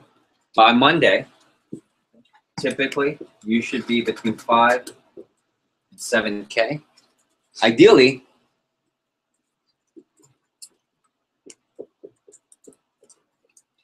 Ideally, 10 people should launch on Friday. Monday, everyone's at 10K. They already hit their first promotion. But even in the pilot, we were the #2 new business in the whole company. We had the highest, Luke, David, Kirsten, Grant, we had the highest productivity in the whole company. Something stupid. And we didn't have 10 people launch and $10,000 in sales. But we did have 10 people launch. We got about $500 to $700 per person. That's here. That's an average of $500 to $700. This is by AT1. But then after Advanced Training 1, we would get the training group to 10K, which is an average of $1,000. If you launch 5 people first weekend, they should ideally be at $5,000 by Monday. But you should probably get 2,500 to 3,000, and they'll be 5,000 by Monday, and so forth and so forth. Any questions on that? Next level group. How many of you feel like you got close to this? You probably did with productivity. Yeah. Any other commentary from next level by Monday? If you get good at this, this is a potential for 1 to 200K summer. Okay. If I asked, I'm looking at Dalila right now. If I asked Dalila, would you rather have lots of retention, the lower average, or big first week in pop? It's always big first week in pop because it adds up. It's bigger volume. Okay. Tuesday is a big PDI day. We get a picture of this so far, and then post it on TLA, please. Big PDI. Okay. We have 2 big phone jams in a rep's career every week. What are the days for the 2 big phone jams? And then Sunday. You guys know that because you're all reps from very good offices. So Tuesday is a big PDI day to confirm for the Wednesday phone jam. What else is on Wednesday? Team meeting. Team meeting. So this is for phone jam, meeting, and also more PRs. Bless you.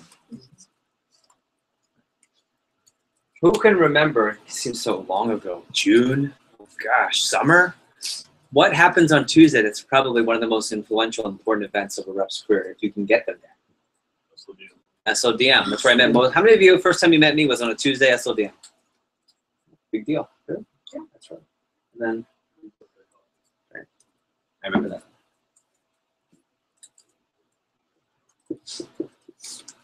First years, why is SLDM so important? What's so powerful? Why do I run 7 or 8 of them in the summer? 6 to 8 of them in the summer. What is this? Initially, it's like it's kind of like a goal to get you there. So yeah, right. You know you're doing the right Okay, thing. so it's a benchmark, right? And then it also gives you the actual eventually. Okay, benchmark. It's training, and most importantly, why is it important to meet them, to expose them to Hefe Tuna? What do I do at that event that's more important than the secrets and tips?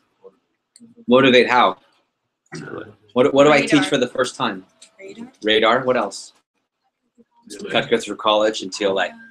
I give people something to shoot for that they don't know about until they meet. So, how many of you feel like you had a good culture of people that got to my SLDM? Okay. If you ran an office as an assistant or branch this summer, how many of you feel like you had a pretty good SLDM culture? Okay, and you feel that. You feel that, and there are advanced ways to set it up, or people have an expectation of the event. How many of you feel like yours was weak? You can also feel that too. Okay. And then the last thing, this is for pretty much all of it. Let me go here.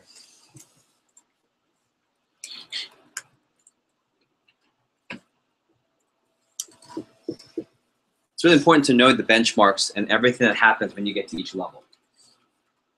So no matter where someone's at. So let's calculate your CPO, Jackson. You're at 800. Wow, okay, you're almost at 1,000. When you get to 1,000, you should be able to list off 3 things. Ella, you're at 1,100? Okay, 2 more sets, and you're gonna get to 3 grand. You know what happens when you get to 3 grand, right? You should be able to list 3 things that happen. So let me do it here. 1K, 3K, 6K, 10K. Financially, I think it's always important to explain, hey, when you, Alex, what are you at in sales so far? Oh, you're already at 1,100? You know you've made already over blank. Why is it really important to tell them how much money they've made? Okay, if they're motivated, maybe it makes them want to make more. I was going to say a lot of people think about money per hour, so. Okay, so they have a different income understanding with hourly pay. One main reason. So they're actually doing something. Ready? Next level, you'll laugh at this. Because they don't understand how they get paid anyway. You almost hit your first promotion. What's that number again? How much? Yeah, 1,000, right? Even the best trainers sometimes have reps that you have to tell them how much they've earned. How many of you have done this? Ray, you made $100. Really? You spent 30 minutes. Ready? 100. How much do you earn at 3K? 100. You made 400. How much did you earn at 6K? 1,000. 2,000. At 15K, 3,500. At 20K, 5K. I think for sure 1 through 10 you should know by heart. You make 100, 400, 1,000, and 2,000 at 1, 3, 6, 10. Then you guys also know the percentages, right? What happens with percentages? 15, 20, 25, and then 30, 30. What happens at 15K for a promotion? What happens? Nothing. What happens at 20,000? 35.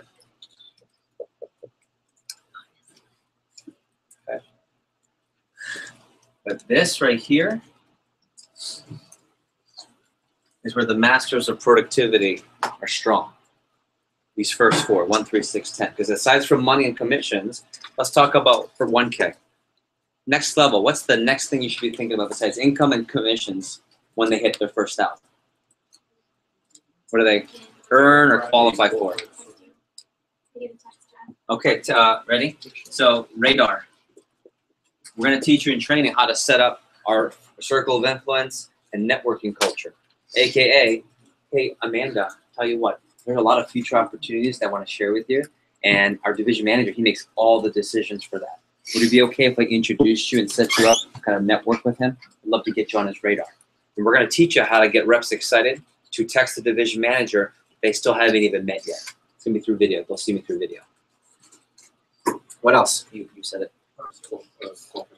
SLDM. So when I sell 1,000, $100, 15%, get on the division manager's radar, and they get to go to the SLDM. 3K, they get invited to a key staff meeting, or they can qualify for key staff. And then 10K, 6K, there's not really anything. I think the biggest thing for 6K is you've made a G working with a company.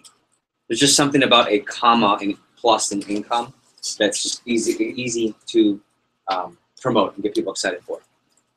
And then 10K, VIP.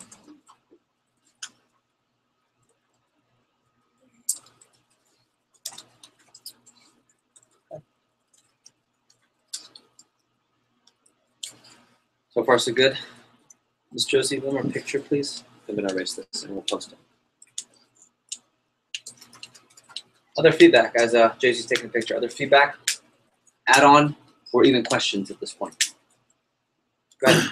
For VIP, I know it's pretty much just for your fast start. How would you keep leveraging it after? So if they didn't hit 10K in their first 10 days, I would promote 30-30. Yeah. I just put dirty. Dirty filth. Okay. Because 30-30, you can work part-time but earn, Full-time. or you can work full-time and earn big time. time. That's what we promote. Sean will come back this way. Another thing is like surprises and maybe I think the 10K, but if they put 6K, we're already there. Yeah, you know, I missed that. You're right. I apologize. I'll put down FS, whatever fast surprises are next to. Tristan, you're only $400 away from blank prize. Dalila, you just won this. How cool is that? Oh, and you only need blank more to hit the next prize. What is this? If you're not up to par with your goals, you're asking them if you're cool with that. Yeah, I agree. Are you cool with That that? also tells you what type of person they are, if they are changing their goals. Yeah, and what's cool is you set the tone by doing the PC before they even launch, so you should know what they're driving towards. Key phrases, you guys know agreements are important. Ree, are you okay with this goal? Before you start selling, before you start doing appointments, can I hold you to this plan? Yep, fair enough. Go for that. Okay. One more. With 10K, I also think about really earning your TLA interview. And I mean, that's the most gigantic. I probably should do that in green and fill up the whole board. 10K is what you need to get to minimum to qualify. Do you know that, and this is pretty cool, we're the only division in all of vector marketing. I found this out. The whole company, we're the only division where everyone in TLA had to be over 10K. And we had the biggest one. So we have a high standard. That wasn't always the case. There were times we were accepting people in the TLA at 6K. Yeah, at one point. Believe that or not. Believe it or not. Believe it or not. So far, so good. Okay, Thursday. Throughout all of this is always 3-day window.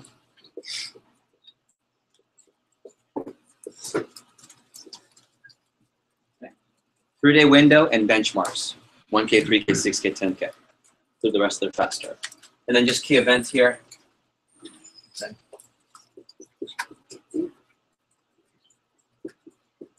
Moneymaker phone jam. What does that mean? What's Moneymaker phone jam on Thursday? You don't book up your appointments on Wednesday. Yeah, if you didn't book all your appointments up on Wednesday, you need to do Thursday. Otherwise, you won't make any money. Okay.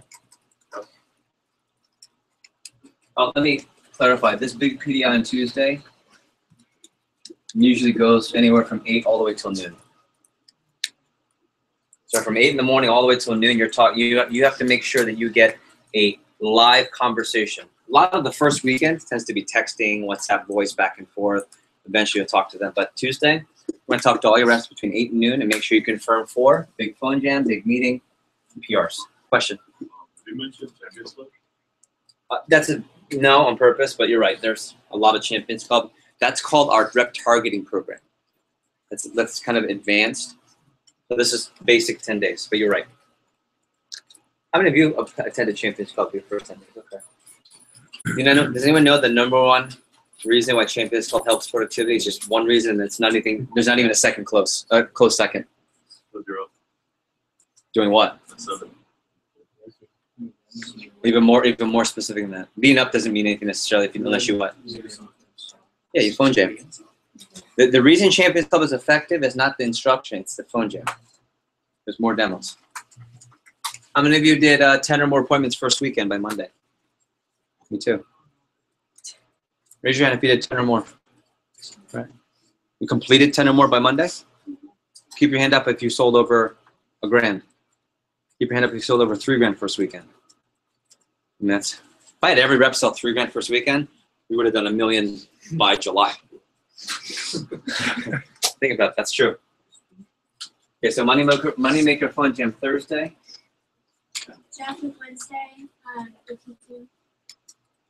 Yes. Just kidding. Thank you. You're right. And then last thing on the weekend.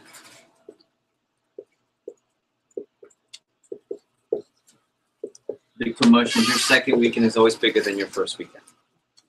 And why should it be, in theory? You know more?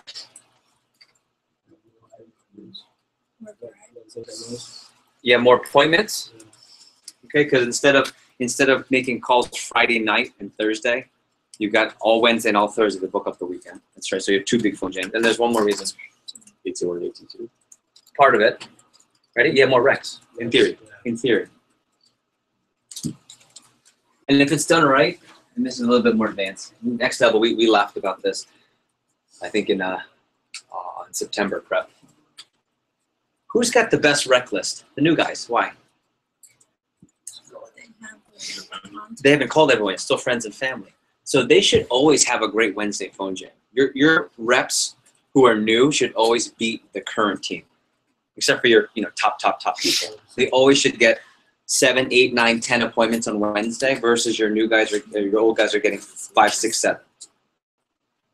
Okay. Then Monday's finish strong.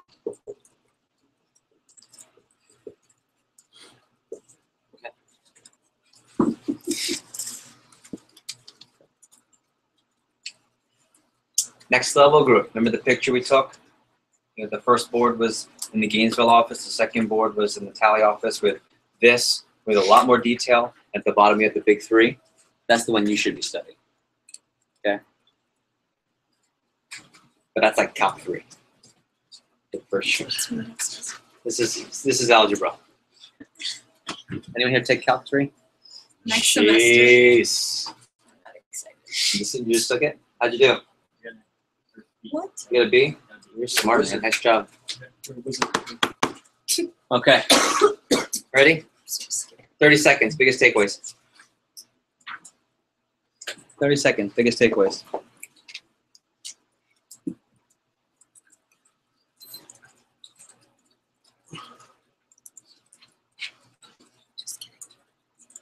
And I would like, if you're a next level, instead of biggest takeaways, but biggest light bulbs or what's clearer now since you've run your last office that with regards to first tenure management. Go ahead. We'll share a few. I would say just simplicity is key. We tend to overthink things and really just spend our time on things that are not going to move the business in the right way, whether just sales or with your team. Yeah, and ready? This red really is the most important. Are they focused and do they understand that when you get to your first 10, then we can evaluate how you're doing? When you have that culture, here's what you eliminate. You eliminate that I've done 3 appointments, didn't make a sale, it's not for me. And that happens all the time if you don't have a 10+ culture. When you have a 10 appointment culture, you get, yeah, I know I haven't sold on my first 3, but playing the averages. Or I know, Jackson, I haven't been there Monday advanced training. I can't wait, but I'll get to my first 10. Number 2, build up the first 10 advanced training. Number 3, always have appointments. Now, what's advanced? Advanced is cutting appointments. It's called timeout, right? Or in other words, taking their kit and they don't do appointments until they pass a few skills checks. How many appointments, this is the next level, I might as well do it. Next level, how many appointments should someone go through where they have no sales before you stop them? 5. Yeah, 5. Once they have 5 no sales, it's not, okay, you can keep going because they're on pace for not even doing 6 out of 10. It's like, okay, hey, Sean, you know what? I need to give you some one-on-one coaching. You're not in trouble, but now this is where the one-on-one has to come in. So I'm going to stop your appointments for now. I'm going to give you 2 assignments between now and I see you next, okay? You know, it's really cool. Next level, if you get good at that, there's a good 20 to 30% business increase that you're getting from reps that normally would have quit, but you're able to just still retain. Next level feedback or did something? I just kind of feel like in the same way when you start doing demos as a rep, you need a manual, so you have the words. Like we just kind of wrote out all the words. Like, you don't need to think about what you're talking about. Just like this. Yeah, you just kind of rinse, repeat. Yeah. Step 1, 2, 3. I agree. Billy and then Sean. Oh, I was just going to say this is great the way that you laid it all out to kind of echo Eddie as well. Like, it's literally just the manual. So if you follow it like a system for everyone, you're going to make sure it's set up. And to add further, I would say like that whole system is really good for setting up AT1, which is so important. That's one of my biggest regrets. If I had set up AT1 better, I would have probably done way more. So setting up AT1. Advanced training 1. Phone jam and advanced training 2. And the Sunday phone jam. You just got to get them to the green. You just got to get them to the next green event. One thing I did forget, I apologize. There's one more big PDI on Friday. From 8 to about 11, I'll call 8 to 12 before training starts. Right? If this big PDI sets up Wednesday phone jam, what's the Friday setup? Sunday phone jam. Okay.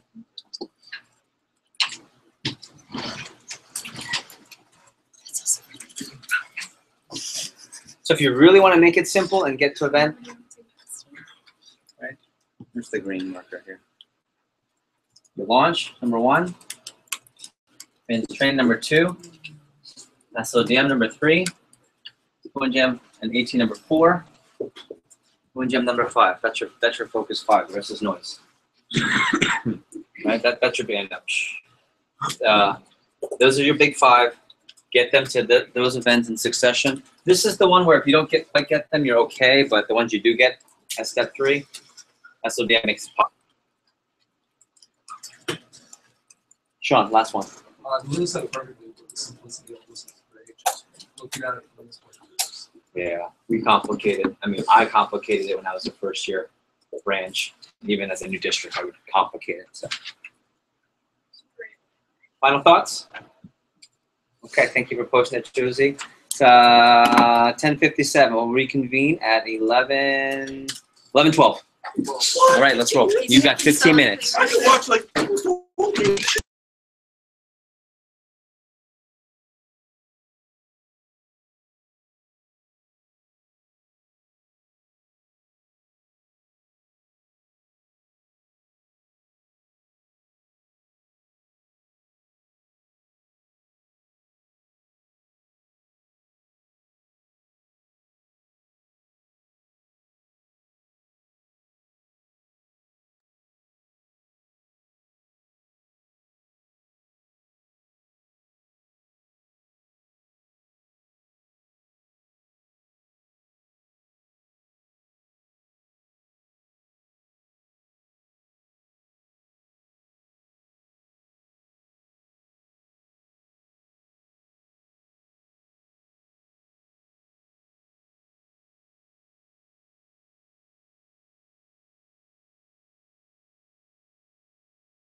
Give you 60 seconds to get engaged. 60 seconds. 60 seconds to get re-engaged. Oh my god, this is so cute. Gotta get the dialect down. I'm sorry. There's so many wires right in front of me. I don't like it. Hello. Yeah, are we doing together? Is that you? Bruh, you,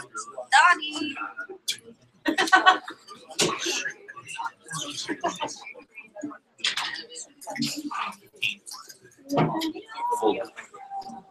It's like fold. Oh. I just walk myself out. Okay. Do some more light bulbs, please. Go ahead. Flyer. Being gay, 100%. Read window. Here, near, far. If you are an assistant manager, district office manager, pilot sales manager, any of the above, making sure people know today, tomorrow, and the next. Here, near, far is the most important thing. Don't get caught up in, oh well, next week and I've got some really good customers for next week. I don't hear that at all. I never hear that. I want to know today, tomorrow, and the next. I want to live in that window for the reps. 2 or 3 more.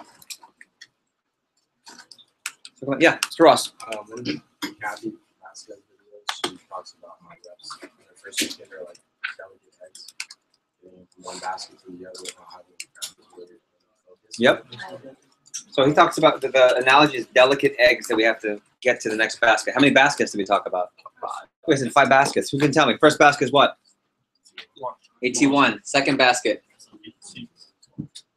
SLDM. Third basket. AT1, phone jam. AT2, phone jam, and team meeting. Next basket. Sunday. Sunday phone jam. How come I have 4? We have 5. Launch was fun. Oh, launch. Sorry. PDI stands for personal daily interaction. Let's start with that. Personal daily interaction. We also call that coaching calls. In the past, PDI also has stood for pretty damn important. Right? How many of you have heard the saying or alluded to, I don't like to be, or I don't like to micromanage people? Okay. I think there's a negative connotation more than positive. Would you agree? Yeah, negative. Wow, micromanage. I think it's a negative connotation because there's a time and a place for micromanagement. It's, I'll use an analogy. When you have a small child, I have a new nephew, Ryan Caesar, cutest kid ever.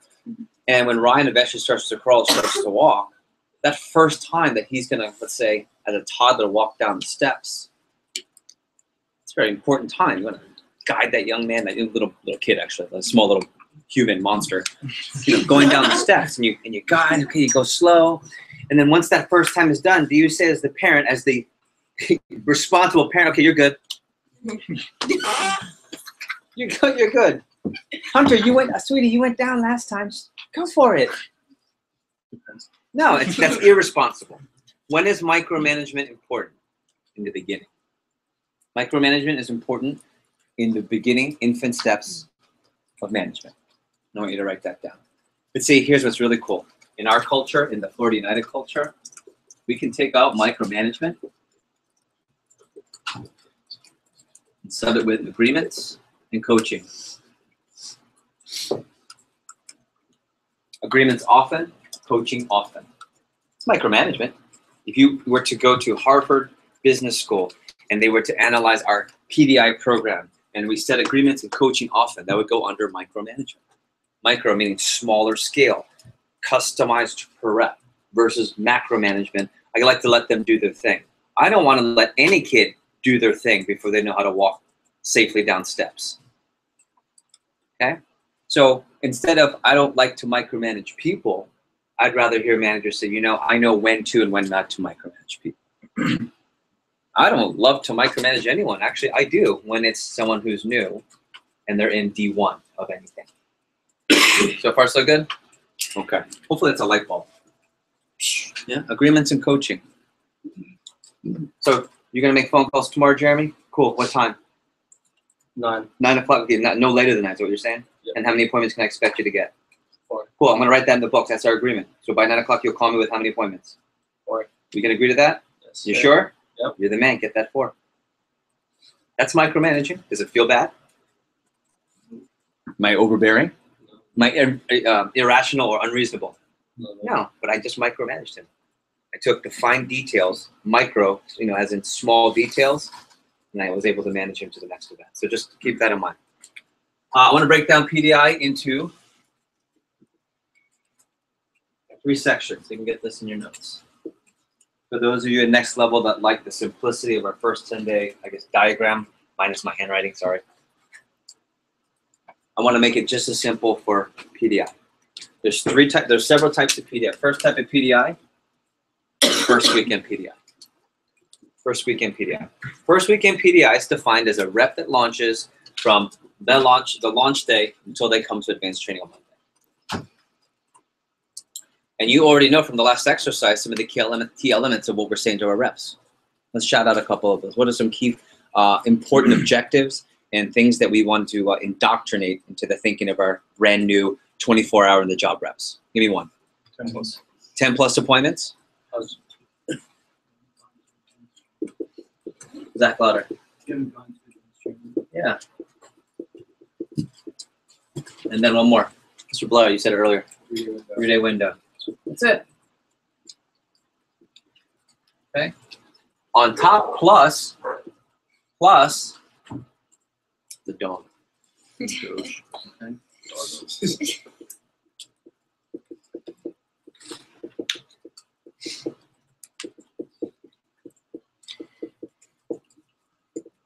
Plus, debrief and teach on appointments and create the right habits. See, and next level, you've read how to, 1 Minute Manager. Some of you 2, 3, 4, 5, 6 times. I recommend reading 1 Minute Manager probably 3 times before you open up this summer. And we know to recognize actions and behaviors, not personality. Right?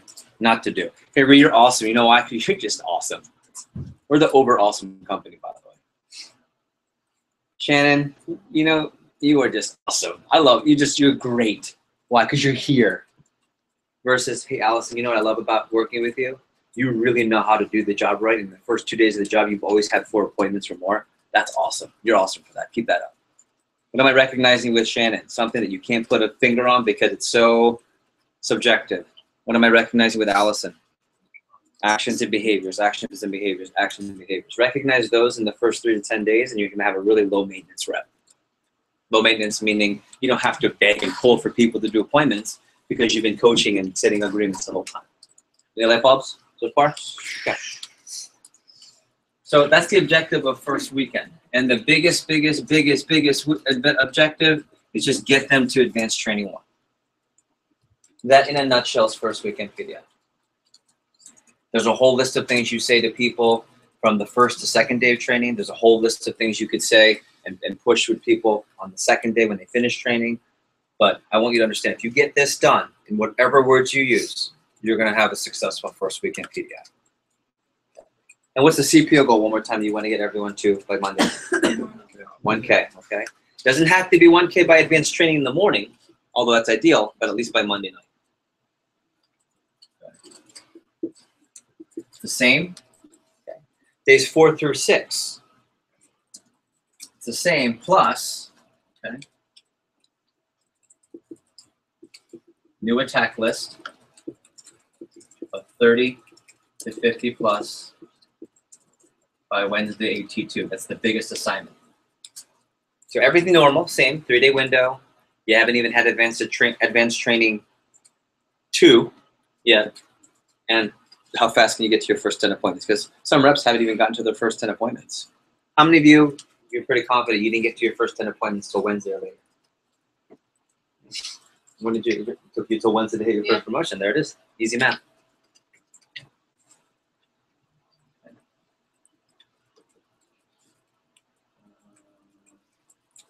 And I would say, yeah, that's it.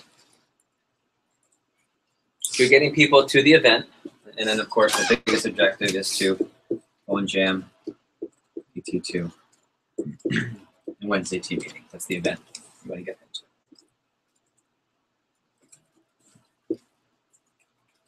And then here, day 7 to 10, it's the same.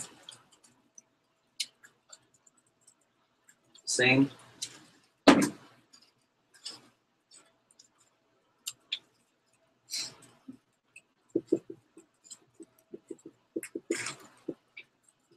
Finish their fast start appointment goals. I'm going to put down benchmark, which I'm going to have Luke go to in a second on Friday. And then the ultimate. What's the event that we want to get them to? Sunday phone jam, and then what's one after that? It's not an event, but it's the end of their fast start. What's that called? Or what is that? When's that? Well, when is that rather? When's the end of their fast start? Second Monday night. So it's Sunday phone jam, and who said it? Magic Monday. There you go. That in a nutshell, in a really, really vanilla, plain, simple nutshell. Although nothing wrong with vanilla, really good vanilla. That's PDI. NLG, raise your hand if you understand now more later after having doing this, that it's this simple. Because I actually had a whole talk that I've given multiple years I looked at and I said, damn, I'm confused. Like, I'm confused, and I'm the division manager. This is a lot. I can't imagine. How many of you have never had a full week of you taking PDI yet, where you're responsible for all the reps? Most of you. Raise your hand if you've never been in charge of talking to all the reps for a 7-day cycle. Yeah. So let's keep it really basic. Who has had that responsibility? Do you agree? Yeah. If you were to add anything on top, what would it pertain to, if anything? You did one more topic that weaves its way through this. PRs, for sure. But this is a PDI talk. Now, how do I talk to people? What do I say to people? Ready? The goal and for you aspiring district managers that want to have a lot of branches. I've heard this often in my career too. Oh, what do you say to? How do you get them to? What's the key phrase for? And can anyone tell me the issue and the challenge with that type of learning? And what do I say to make sure? How do I get them to? What do I say? What's the magic phrase for? Go ahead, Zach. It's so specific, you can't memorize every possible. Okay, so it's not as easy to memorize and replicate. What's another? Go ahead. Doesn't really come natural. Might not come natural. Okay. Say it again. Sometimes it's case to case, case by case, sometimes. See, I want you to understand and learn PDI is no different than any part. It's objective driven. So if you understand what's the objective of this section of PDI and this section, what are the big 5 events I want to get them to? We'll do that again. Okay.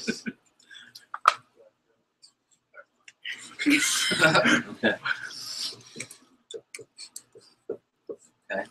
Launch. AT1. AT2 with phone jam. Wednesday team meeting. I'm sorry. SLDM. AT2. Phone jam. Wednesday team meeting. And Sunday phone jam.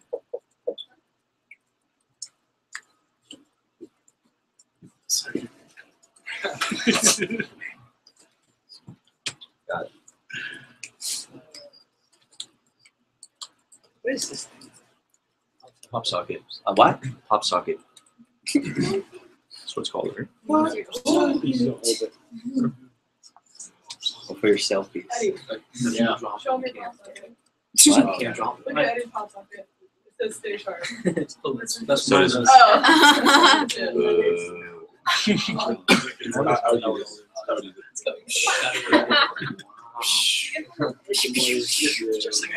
Questions, comments?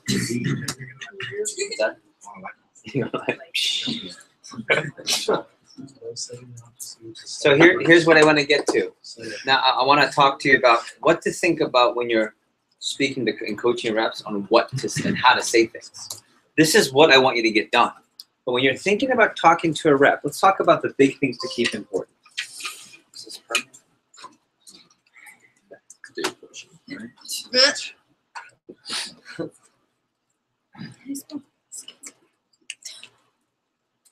Context, okay? Let me give you the big points in regards to what you say to people. If you understand this, you understand what we're trying to get them to, physically as an event, or actions and behaviors. You guys see that? I'll say it again. These are the objectives of where we want to get them to physically and what we want them to be focused on with regards to behaviors and how to do the job. Context, first of all, and a big one. A lot of coaching and PDI is about listening. Listening. Okay? We did this yesterday with the A squad.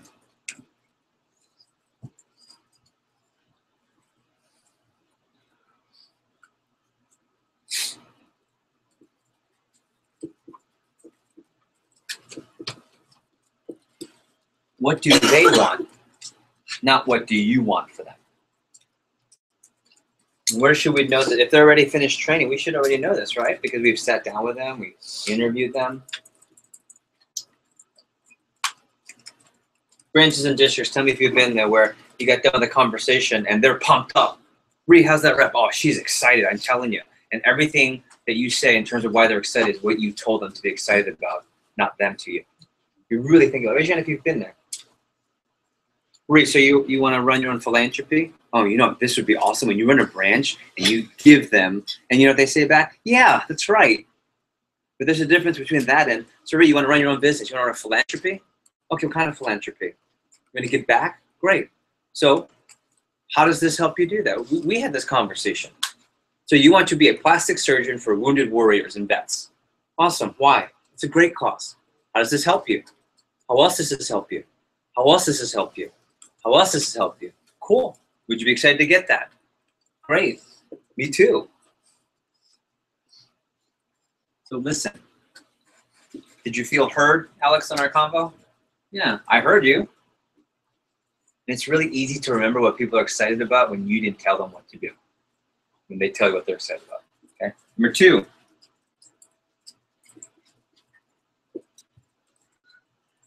This is not this prep, but having notes and staying organized. Whenever I have calls one-on-one or on a frequent basis with a manager, with a rep, I always take lots of notes. And nowadays with technology, I even have a specific program called Web PDI where you take notes in every conversation, so you don't have to remember.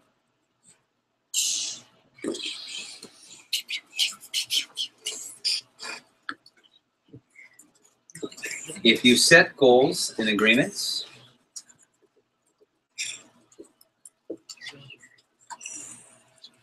it makes it really easy. How do I talk to someone where they didn't do blank? How do I get someone to somewhere? How do I get someone who's not doing a lot of appointments? It's the wrong question. Where did I go wrong in setting the agreements? The real question. How do I set good agreements? Amanda, you want to sell how much? You want like $1,000. Okay, cool. You know, I know exactly how much you have to sell. It's $6,000 on the dot. You go with that overall plan. $6,000 on the dot. Cool. So you want to make $1,000 because you want to put the down payment on that new Camry, that white Camry you were getting. Cool. That's exciting. Is that your first car? Oh yeah. Sweet. Okay. So $6,000. That's the number. Now you said you want to get it how fast? By Friday. Yeah. All right. Well, let's lay it out. This is how many appointments. Okay. Do you have anything personal going on that you have to go around, like basketball? Yeah, practice. You have AAU, when's that? In the morning? Exactly. Okay, cool. Here. Okay, cool. Are you willing to do appointments past this time? Sure. Okay, anywhere you're not willing to do appointments? Wednesday, okay, for this. Okay, cool. See that schedule? So here's where you could do appointments. Can I show you that first? Okay, here. How's that look? If you had to make this your schedule, and this was your schedule, would you add or subtract any before we say yes? Add, okay, where would you add? Okay. How's that schedule? 1 to 10, how do you like that? 10? Sweet, okay. So I'm gonna hold you to the schedule. So when you show up after AAU practice at 11 a.m. and you say, Jeff, I'm tired. If you say yes to the schedule, I'm gonna say, I know you're tired, but you told me you have a 12 ready to work, so I'm gonna push you towards the 12. Sorry, second time. Are you sure you're cool with the schedule? Okay, let's take out that one after practice, okay. Are you cool with this schedule? Yeah. I can hold you to this schedule. Yes. If you don't follow through on this agreement, I have permission as your coach to say, we didn't agree to that. and you won't be mad at you, and mad at me, and I won't be mad at you. You just get it done. Sweet. All right, call me after your phone time. How's that? Now, let's stop there for that conversation. What are the light bulbs on that conversation? That was off the top. There was no script, and there was no bullets I followed. I just followed this and this. Sean. You coach through questions. Okay. Coach through questions. You tell you to do this, you ask it. Okay. And on that note, when you're coaching through questions, it causes them to have to interact with you. Yeah, Not just- it's active learning. And not just be like, yes, yes, yes, I'm gonna do that. Okay, ready? Thank you. Don't get See, he did it. Don't get What? Okay, good. Okay, thanks, Jeff. Bye, Josie. Nothing's gonna happen. You know how I know? Because you do it to your parents. Just clean your Okay. Versus, hey Jeff, if you don't clean your room, I'm telling you, you won't get the car and you can't go to that blank. Cool? I'll get it done. There's an agreement. There's also a consequence. What else did you notice? You leveraged the representatives' goals and like coach off of what they said. Yes. I go back to what they want. You want $1,000. By when? For what? Cool. Kind of on the same line, whenever you ask, if this is your schedule, is there anything you add or subtract from it? Yeah. Just remember, they might you and they don't know what they don't know. So they'll say, yeah, I like that schedule. Okay, hold on. Before you say yes, I know you have basketball practice. So if I call you and you're after basketball practice dead tired and you put a 12 o'clock, I'm going to hold you to the 12. Are you sure? Sometimes what do they say? They'll say, yeah, okay, cool. I just want to make sure. Because when you say, yeah, Jeff, coach me on this, I'm going to coach you on this. Not I'm going to make you do this. Not I'm going to get mad at you and hold you accountable to this. I'm going to coach you to this. I know I hate admitting this, but even the choice of words can be softer. Triple play. Versus triple threat. Other feedback from the next level or first years too? I was trying out how to win friends and influence people, just getting people excited or getting them like happy to do what you want them to do anyways. Mm-hmm. And there are other questions like, so what do you have to do to get there? And then this also goes back into how are we looking? You guys have heard of gap management? Gap. This is business 101, I don't know, 200 level class. Gap management, ready?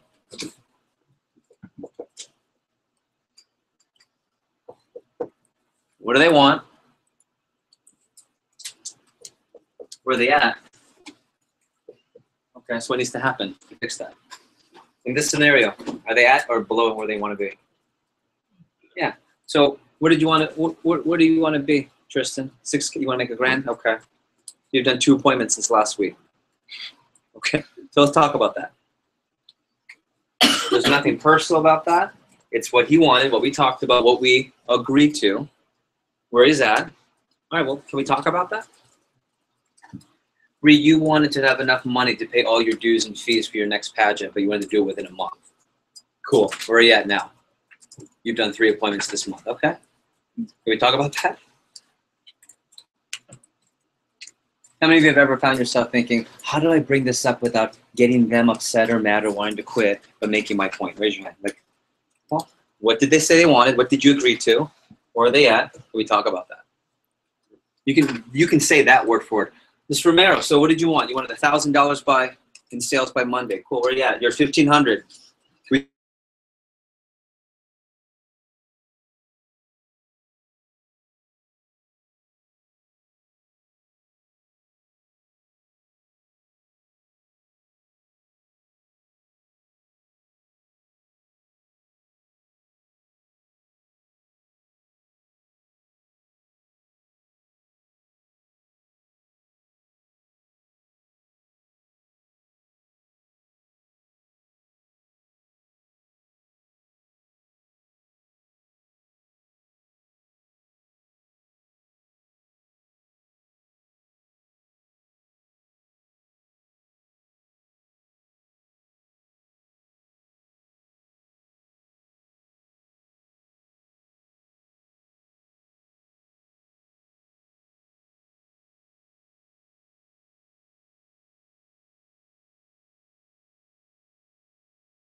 PDI, I'm just going to reference a small part of this. An advanced but really simple way to drive your reps the second weekend is Friday benchmark PDI.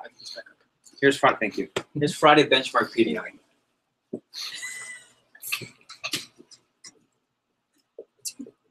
Okay. So before you start your day on Friday, you just take a piece of paper if you want, put 1, 3, 6, 10, and pick every rep from the launch that launched on Saturday, and write down the name of the person and what level you think you can get them to by Monday. So let's say Mila's at 200s and it's Friday. Okay, I can get it to 1. So I'll put all those people under 1K. Let's say Tristan's already at $4,000, but he's got 20 appointments ahead of him, and they're all super Mac customers. I might put him at 10K. And before you go into live PD on Friday, I want you to know what your target is so you can have that conversation. So if I have, let's role play this. Let's say Mila is at 3K in sales, and I don't know if she'll get to 10 because she didn't have a great phone yet, but I know I can get this young lady to 6. She's at 3,300 with 10 appointments ahead of her. If I see her name, Mila, what's up? What's going on? Okay. Hey, first of all, want to say nice job again on your phone jam last night, because I know you didn't hit your Wednesday goal, but you came in for Moneymaker and you hit those last 2. How'd that feel? Felt good. How's it feel to hit your goals?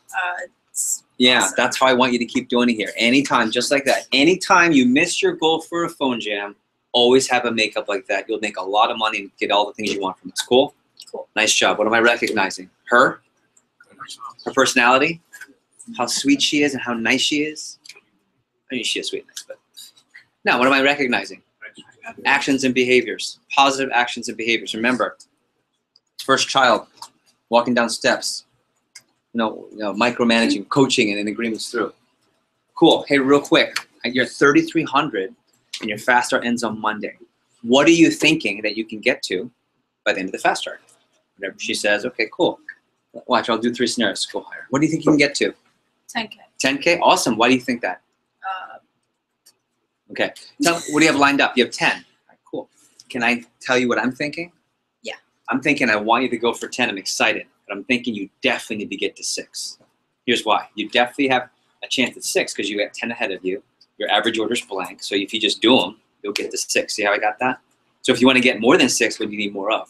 More appointments. Yeah. So that's up to you. But can we commit to driving to at least 6, come hell or high water, and if you can get the 10, that's on you. Can we agree to that? Yes. I can hold you to that? Yep. Sure? Positive. Awesome. Let's talk about the next 3 days. How's tonight? How's tomorrow? Mhm. How's the next? It's all weaves all into the same. Stop there. Light bulbs and or feedback. Or give me a light bulb if you learn something. Feedback. I'm just gonna I'm role playing a lot of conversations so you can hear this. It's gonna be on the video. Not acknowledging people's personalities, but their accomplishments.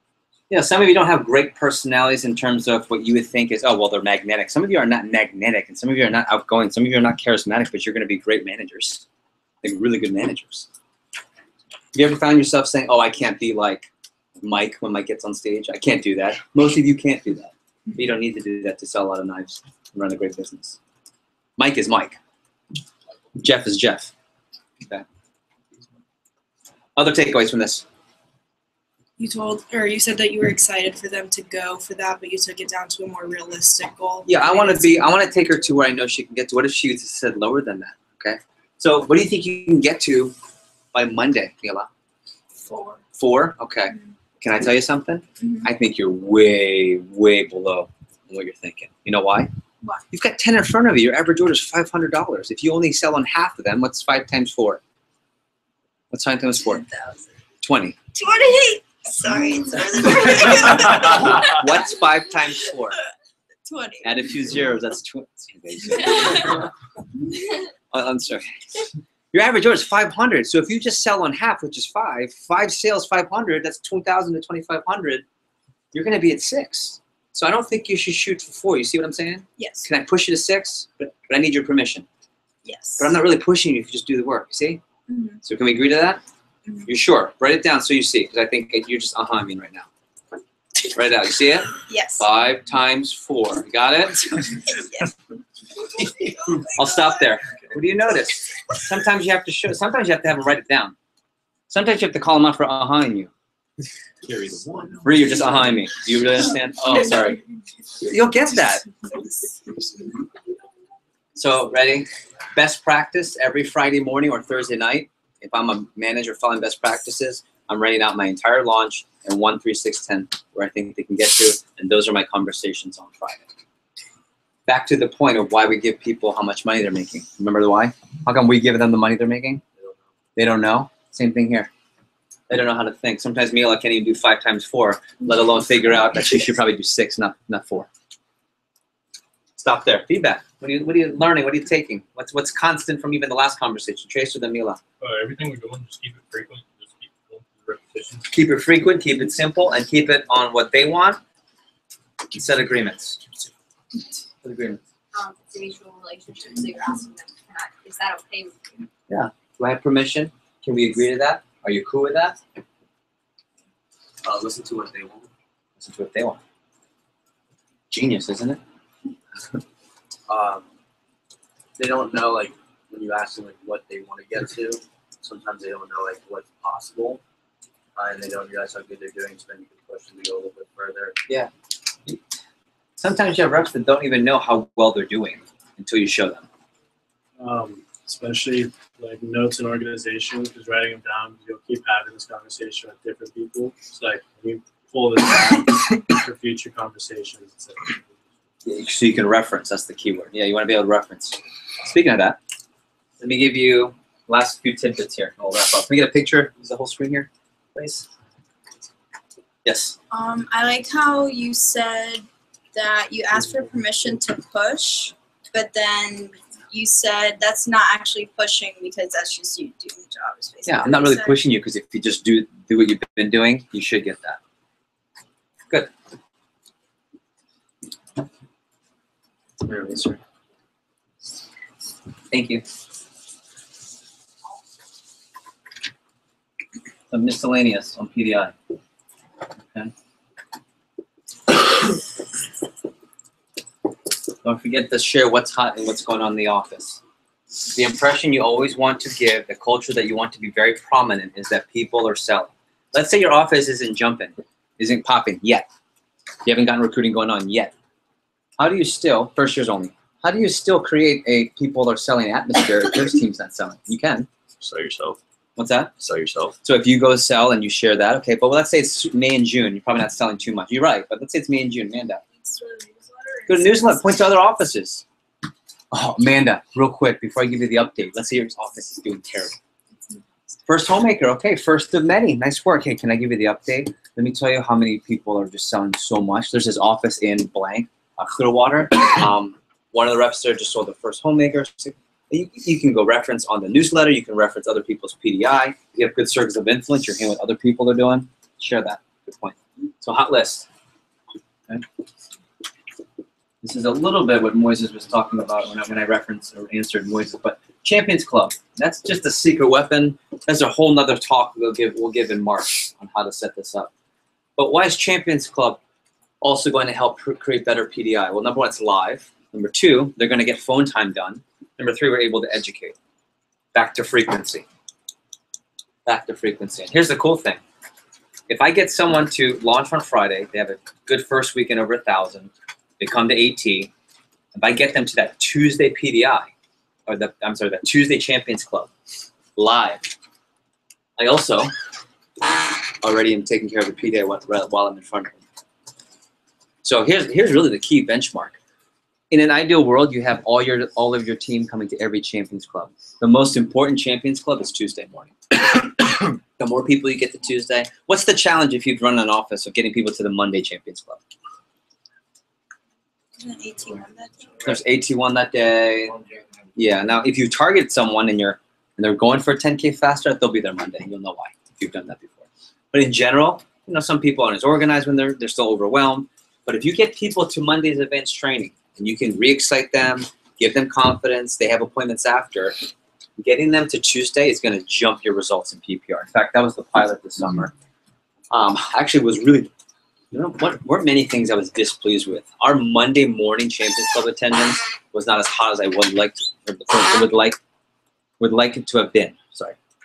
But Tuesdays, we always jump the number. It was after the staff, and Kirsten, you guys were in charge of this. Okay, we had 4 people this morning. The next day, we'd have 15 people, 12 people. We'd always double or triple because I knew how many appointments we were driving. Mila was there every day. He was like, I'm bored. Let me come in.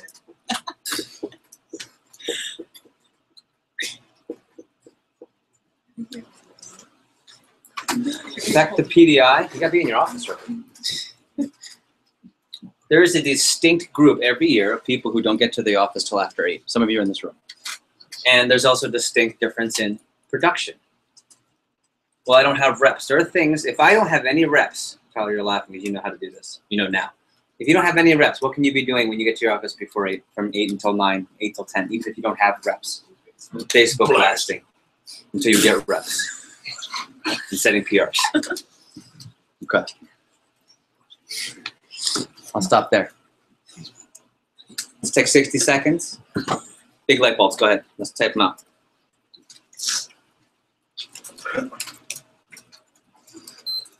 Are you all prepped for and seen the push meeting? Have you seen the agenda? Take a quick look just to make sure. Sorry, I didn't send you a prep on it, but you're the MC. Okay, got it. Thank you. Big 3.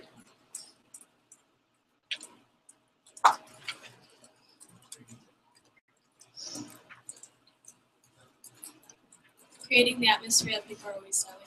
Okay, we'll share. Go ahead. One more time, louder. No, you're good. You're good. No, I want you to share. Share. Share now. Oh, okay. Creating the atmosphere that people are always selling. Okay, atmosphere that people are always selling. That's a big one because it takes a lot of leap of faith sometimes. Because if you don't have a team, you have to start talking about other teams. Other takeaways. What's the gap called? It's just gap management. Gap management. I thought that was huge. To make them come up with a goal that they want and then lead them to that. This is really a framework of how you should operate with people.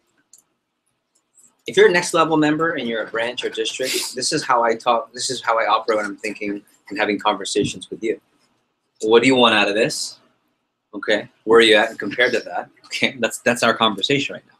Good or bad. Other takeaways? Not being afraid for reps to quit. As long as you're leveraging their goals and not for what you want, that should be an issue. I agree. Not what you want. Next level, let's go back to this. Next level, who can distinctly remember a time where the rep was excited for what you told them to be excited about versus what they were genuinely excited about? I've done that. And sometimes we don't think about it. It's so subtle. Sometimes I do it and go, that's not what Eddie wanted. I told Eddie that. Or I got him excited. Just what do they really want out of it? And I had some really good Alex, I've referenced 3 times because I had a really good conversation with her earlier, but 2 or 3 of you, we did the same thing. Cool? A few more light bulbs. We're going to go to break actually early. David, what's the ETA on the PIZZA? Huh? Is there a way we can get it earlier? Give him a shout. Tell him the Hefe asked.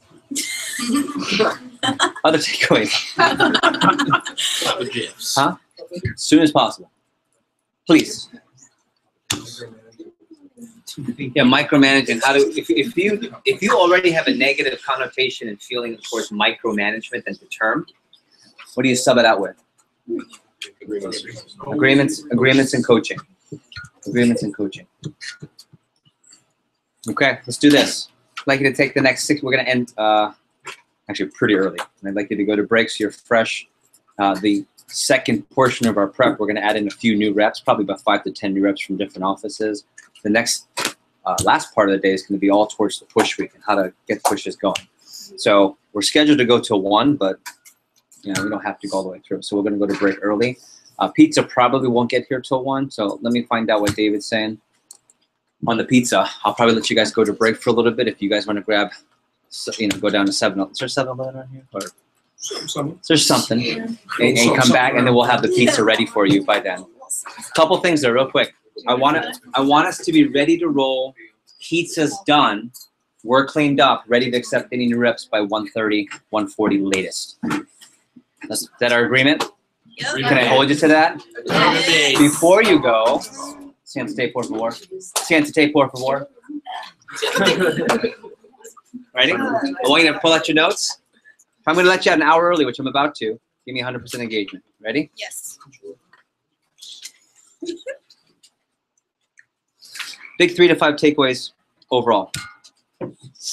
You leave and debrief this event. What are the what's your big 5 from today? From the beginning, we had opening comments. We talked about first 10-day management. We talked about PDI. And we're going to share a little bit.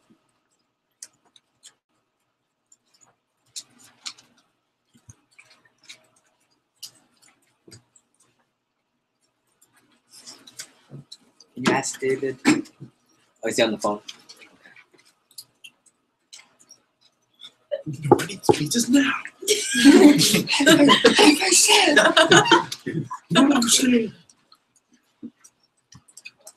Big 5. And when you're done, I have 2 more things quickly. Big 5.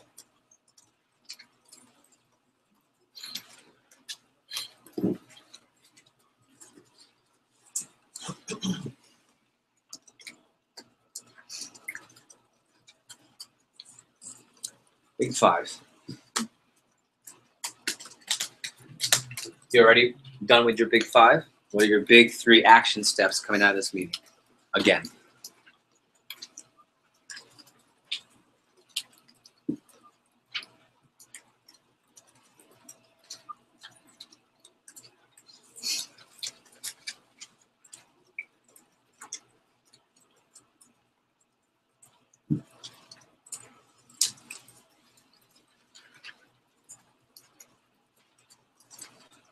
Big 5 takeaways, big 3 action steps, and I have 1 more.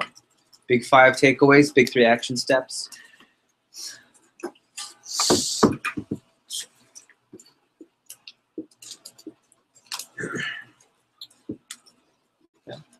Last thing is I want you to think about your circle in 30 seconds. Big 5 takeaways, big 3 action steps.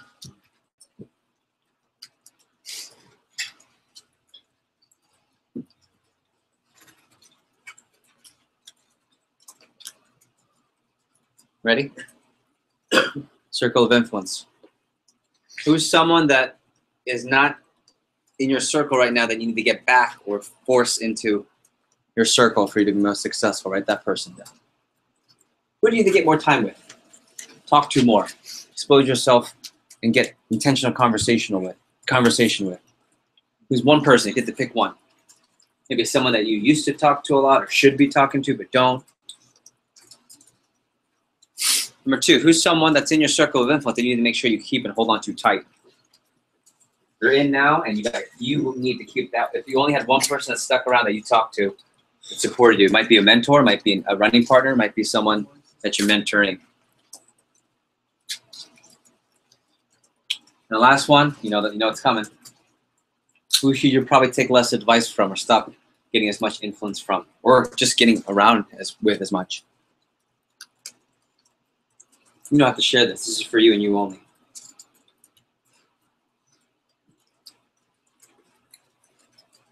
Okay, we'll wrap up with a quick what you appreciate. We'll send you out. Just again, one more friendly reminder. Return back by 1.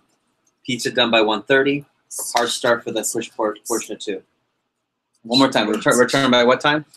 By 1. Pizza done by 1:30, and then 2 o'clock hard start for the push meet. 12:30? Even better. Okay, so we'll be ready. So if you want to come back before 1, the pizza will be here by 12:30. Okay, we'll do a quick what you appreciate. Do you mind? You have a seat? Thanks, sir. Kirsten, quickly, what do you appreciate? We'll go lightning fast. Go for it. Appreciate quality prep. Quality prep.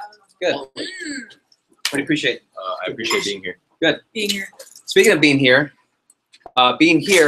you have a gift certificate that I owe you from hitting not 1 but 2 10K pushes, and you didn't get your VIP payout, so I didn't forget that either. Let's give Josie a big round of applause. Thank you very much. Good job.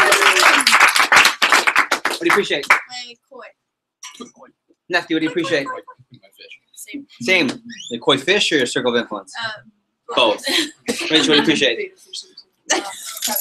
Wonderful. What are you grateful for? What do you appreciate? All right. Luke. You running all the instructional class at prep. It was awesome. I know, I don't do that often. Might be excited. I think it paid off. Being here, The tough question. the tough question. Yeah, me too. You gotta get when I teach because we get out early when I teach. Pizza. Getting out early.